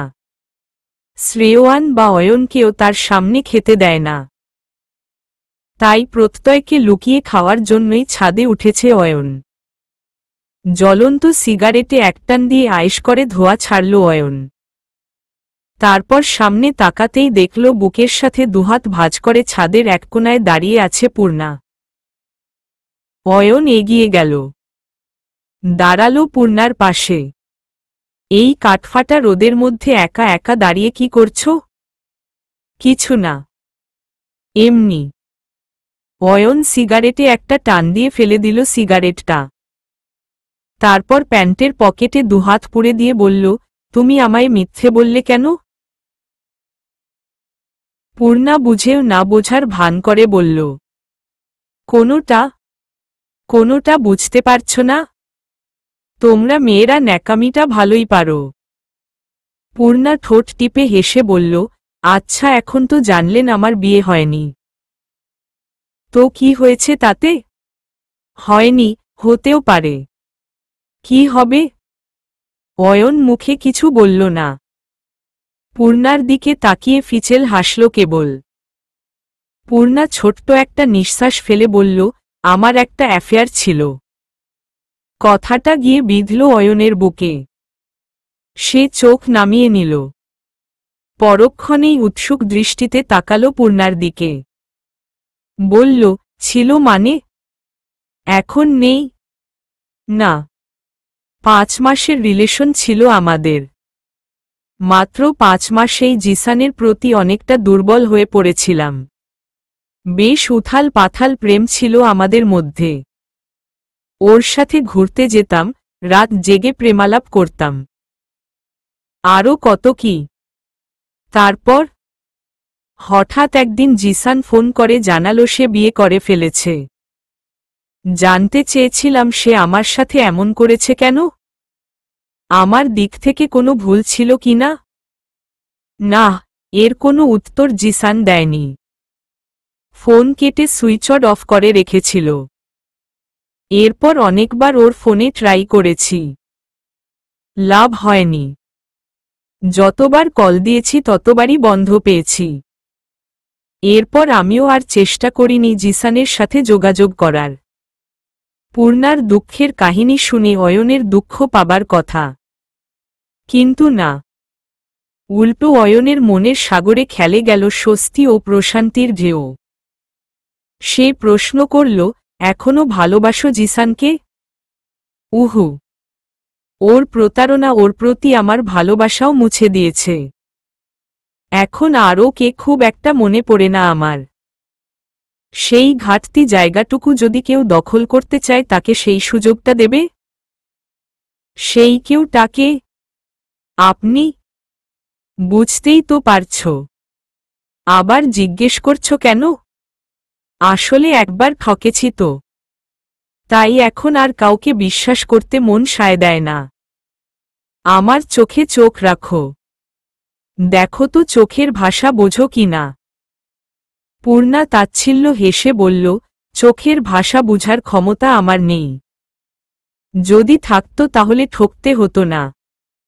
আমাকে একটিবার সুযোগ দিয়েই দেখো না। কথা দিচ্ছি, প্রাণ থাকতে বিশ্বাস ভাঙব না। পূর্ণা তাকালো অয়নের চোখের দিকে। ওই চোখে আছে কেবল আকুতি, ভালোবাসা পাবার আকুতি। আচ্ছা, এই ছেলেটাকে একবার বিশ্বাস করে দেখবে কি? দোতলা হোটেলটার ছাদে গোল হয়ে বসেছে সবাই। দুপুরে খাওয়া দাওয়ার পর রেস্ট নিয়ে বিকেলে ন্যাশনাল পার্কে গিয়েছিল ওরা। সেখান থেকে ফিরে এসে সবাই মোটামুটি ক্লান্ত, তাই সন্ধ্যার পর আর ঘুরতে বের হয়নি। রাতের খাবার খেয়ে সবাই ছাদে এসে আড্ডা জমিয়েছে। অয়নের হাতে কোকাকোলার একটা খালি কাচের বোতল। ট্রুথ এন্ড ডেয়ার খেলা হবে এখন। মাঝখানের জায়গাটা ফাঁকা রেখে চারিদিকে গোল হয়ে বসেছে সবাই। অয়ন বোতল ঘুরাল। বোতলটা ঘুরতে ঘুরতে গিয়ে থামল রোদেলার দিকে। প্রত্যয় জিজ্ঞেস করল, কি নিবি? ডেয়ার নাকি ট্রুথ? ট্রুথ। জানতাম। ডেয়ার নেয়ার সাহস তোর নাই। আচ্ছা বল, আন্টির হাতে লাস্ট কবে মায়ের খাইছিস? তুই আর প্রশ্ন খুঁজা পাইলি না? যেটা জিজ্ঞেস করছি সেইটা বল। সত্যি বলবি? রোদেলা খানিকটা মিনমিনে গলায় বলল, সপ্তাহ খানেক আগে। মা ভাত খেয়ে প্লেট ধুয়ে রাখতে বলছিল, আমি ভুইলা গেছিলাম। তারপর দিল উত্তম মধ্যম, তাই না? রোদেলা ছাড়া বাকি সবাই হেসে ফেলল। রোদেলা চোখ কটমট করে প্রত্যয়কে বলল, চুপ থাক। খালি একটা থাপ্পড় মারছে। যাকগে, এবার বোতল ঘুরা। এরপর বোতলটা ঘোরানো হলে বোতলটা থামল প্রত্যয়ের দিকে। প্রত্যয়কে জিজ্ঞেস করা হলে সে কলার নাচিয়ে বুক ফুলিয়ে বলল, ডেয়ার নেব, ডেয়ার। আমি কি রোদেলার মতো ভীতু নাকি? বল কি করতে হবে? অয়ন একটা বাঁকা হাসি দিয়ে বলল, বাহ, আমাদের ব্রেভ বয়। আপনি এখন নীতি নৃত্যে গানের সাথে কোমর দুলিয়ে দুলিয়ে আমাদের ডান্স করে দেখাবেন। প্রত্যয় আতকে উঠল, কি? আমি নাচব? ইম্পসিবল। পসিবল। ইটস দেয়ার। প্রত্যয় অনুরোধের গলায় বলল, প্লিজ ভাই, অন্য কিছু বল। জানিসই তো আমি এইসব নাচটাচ পারি না, তাও আবার ওইরকম একটা গানের সাথে। ছে। রোদেলা বলল, ডেয়ার পূরণ করবি। কোনো কথা হবে না। আদ্রিতা ন্যাকাসুরে বলল, এমন করছো কেন বেবি? একটু ডান্সই তো করবা। প্রত্যয় হাল ছেড়ে উঠে দাঁড়াল। অয়ন তার মোবাইলে প্লে করল, নীতি নৃত্যে গীতি গীততে গানটি। প্রত্যয় গানের সাথে সাথে নাচছে। তার নাচ দেখে এক একজন হেসে কুটি কুটি। পূর্ণা হাসতে হাসতে গড়াগড়ি খাচ্ছে। অয়ন শীষ বাজিয়ে বলল, কোমর দুলুনিটা বেস্ট হচ্ছে দোস্ত। To be continue. দীর্ঘ 1.5 মিনিট নাচার পর প্রত্যয়কে রেহাই দিল ওরা। পুনরায় গোল হয়ে বসল সবাই। আবার বোতলটা ঘোরানো হলে বোতলটা ঘুরতে ঘুরতে থামল পূর্ণার দিকে। আদ্রিতা জিজ্ঞেস করল, কি নিবা? ট্রুথ নাকি ডেয়ার? পূর্ণা হালকা হেসে বলল, ট্রুথ নেব আপু, আমার প্রত্যয় ভাইয়ার মতো অত সাহস নেই। আচ্ছা তাহলে বলো, তোমার চাইল্ডহুড ক্রাশ কে? পূর্ণা একটু ভেবে বলল, শাহরুখ খান। অয়ন একটু কেশে নিজের চিবুকে হাত বুলাতে বুলাতে বলল, আমার আব্বা বলে, আমার চেহারাটা নাকি অনেকটাই শাহরুখ খানের মতো। আচ্ছা, তোর চেহারা যে হিরো আলমের মতো এইটা কেউ বলেনি? বলল প্রত্যয়। তার কণ্ঠে কৌতুকের আভাস। অয়ন কড়া দৃষ্টিতে তাকালো প্রত্যয়ের দিকে। এরপর আবার বোতলটা ঘুরানো হলে সেটা আবার রোদেলার দিকে মুখ করে থামল। যেহেতু রোদেলা একবার খেলেছে, তাই সেটা বাদ দিয়ে আবার ঘুরানো হল। এবার থামল শ্রেয়ানের দিকে, শ্রেয়ান ডেয়ার নিল। পূর্ণা বলল, আমরা সবাই জানি, আপনি খুব ভালো গান করেন। তবে আজ আপনাকে ভিন্ন কিছু করতে হবে। আচ্ছা, বলো কি করতে হবে? শুনেছি আপনি কবিতা লিখেন, আবার আবৃত্তিও করেন। এখন আমাদের একটা কবিতা আবৃত্তি করে শোনাতে হবে। ওকে। গুরুম গুরুম শব্দে মেঘ ডাকছে। বৃষ্টি হবে বোধহয়। ভাঙা একটা চাঁদ জেগে আছে আকাশে। এখন ধোঁয়াটে মেঘের আড়ালে তার ক্ষীণ কাখানি ঢাকা পড়েছে। শ্রেয়ান প্রীতির চোখের দিকে তাকাল। কয়েক সেকেন্ড পলকহীনভাবে তাকিয়ে মৃদু কণ্ঠে আবৃত্তি শুরু করল। তুমি কি জানো, নীল শাড়িতে তোমায় আমি যখন দেখেছিলাম, তখন আমি তোমার পানে তন্ময় হয়ে তাকিয়েছিলাম। তোমার রূপে মুগ্ধ হয়ে তোমাতেই হারিয়েছিলাম। ওহে নীল শাড়ির মেয়ে, নীলে তোমায় লেগেছিল অপরূপ। নীলে নীলে নীলাভ তুমি, যেন ওই নীল আকাশের খণ্ডরূপ। ওহে নীল শাড়ির মেয়ে, তুমি কি জানো, তোমার মাঝে আমি বিশাল আকাশ খুঁজে পেয়েছি, আর সেই নীলেই তোমার মোহে ডুবেছি। না, না মোহ না, এটা ভালোবাসা। তোমার নীল শাড়ির দিকে চেয়ে ওই আকাশ লাগে নীলশূন্য। তুমি যেন আমার মন ক্যানভাসের আঁকা নীল প্রজাপতি, নীল রঙে আঁকা এক সুন্দর প্রতিচ্ছবি। তুমি কি জানো, তোমার নীলের ছোঁয়ায় রূপালী চাঁদটাও আজ নীল হয়েছে। আজ এই রাতে নীল চাঁদটার মেলা বসেছে তোমার প্রেমে আমাকে জড়িয়ে। তাই তো আজ ধরণীতে ঝরে পড়ছে দুষ্প্রাপ্য নীল রাতের আকাশ। শ্রেয়ান প্রীতির চোখের দিকে তাকিয়েই আবৃত্তি শেষ করল। প্রীতি অপলক তাকিয়ে আছে শ্রেয়ানের দিকে, তার মুগ্ধতার রেশ এখনও কাটেনি। শ্রেয়ানের কবিতার প্রতিটা শব্দ শুধু তার জন্যই লেখা, শুধু তারই জন্য। সকালে নাস্তা সেরে যথারীতি 3টে বাইক ভাড়া করল ওরা। এবার গন্তব্য হিমছড়ি। ভঙ্গুর পাহাড় ও ঝর্ণা হিমছড়ির প্রধান আকর্ষণ। বর্ষার সময় হিমছড়ির ঝর্ণাকে অনেক বেশি জীবন্ত ও প্রাণবন্ত বলে মনে হয়। এদিকে সকাল থেকে আবার আকাশটা মেঘে ঢেকে আছে, যে কোনো সময় বৃষ্টি নামতে পারে। যথারীতি শ্রেয়ানের বাইকে প্রীতি, প্রত্যয়ের বাইকে আদ্রিতা এবং অয়ন, পূর্ণা ও রোদেলা এক বাইকে উঠল। শ্রেয়ান বাইক স্টার্ট করে একটু স্পিডে চালাতেই প্রীতি বলল, আরে করছো কি? শ্রেয়ান অবাক হয়ে বলল, কি করছি? এত দ্রুত চালাচ্ছ কেন?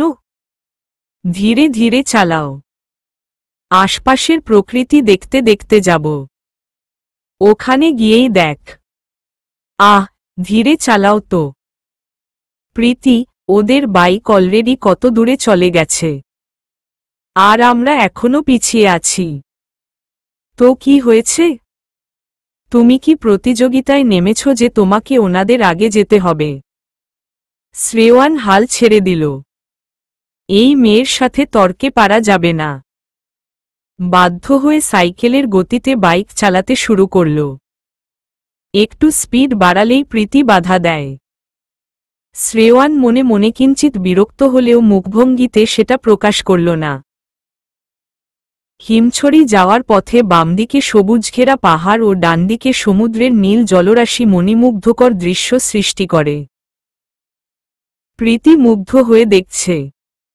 চলবে।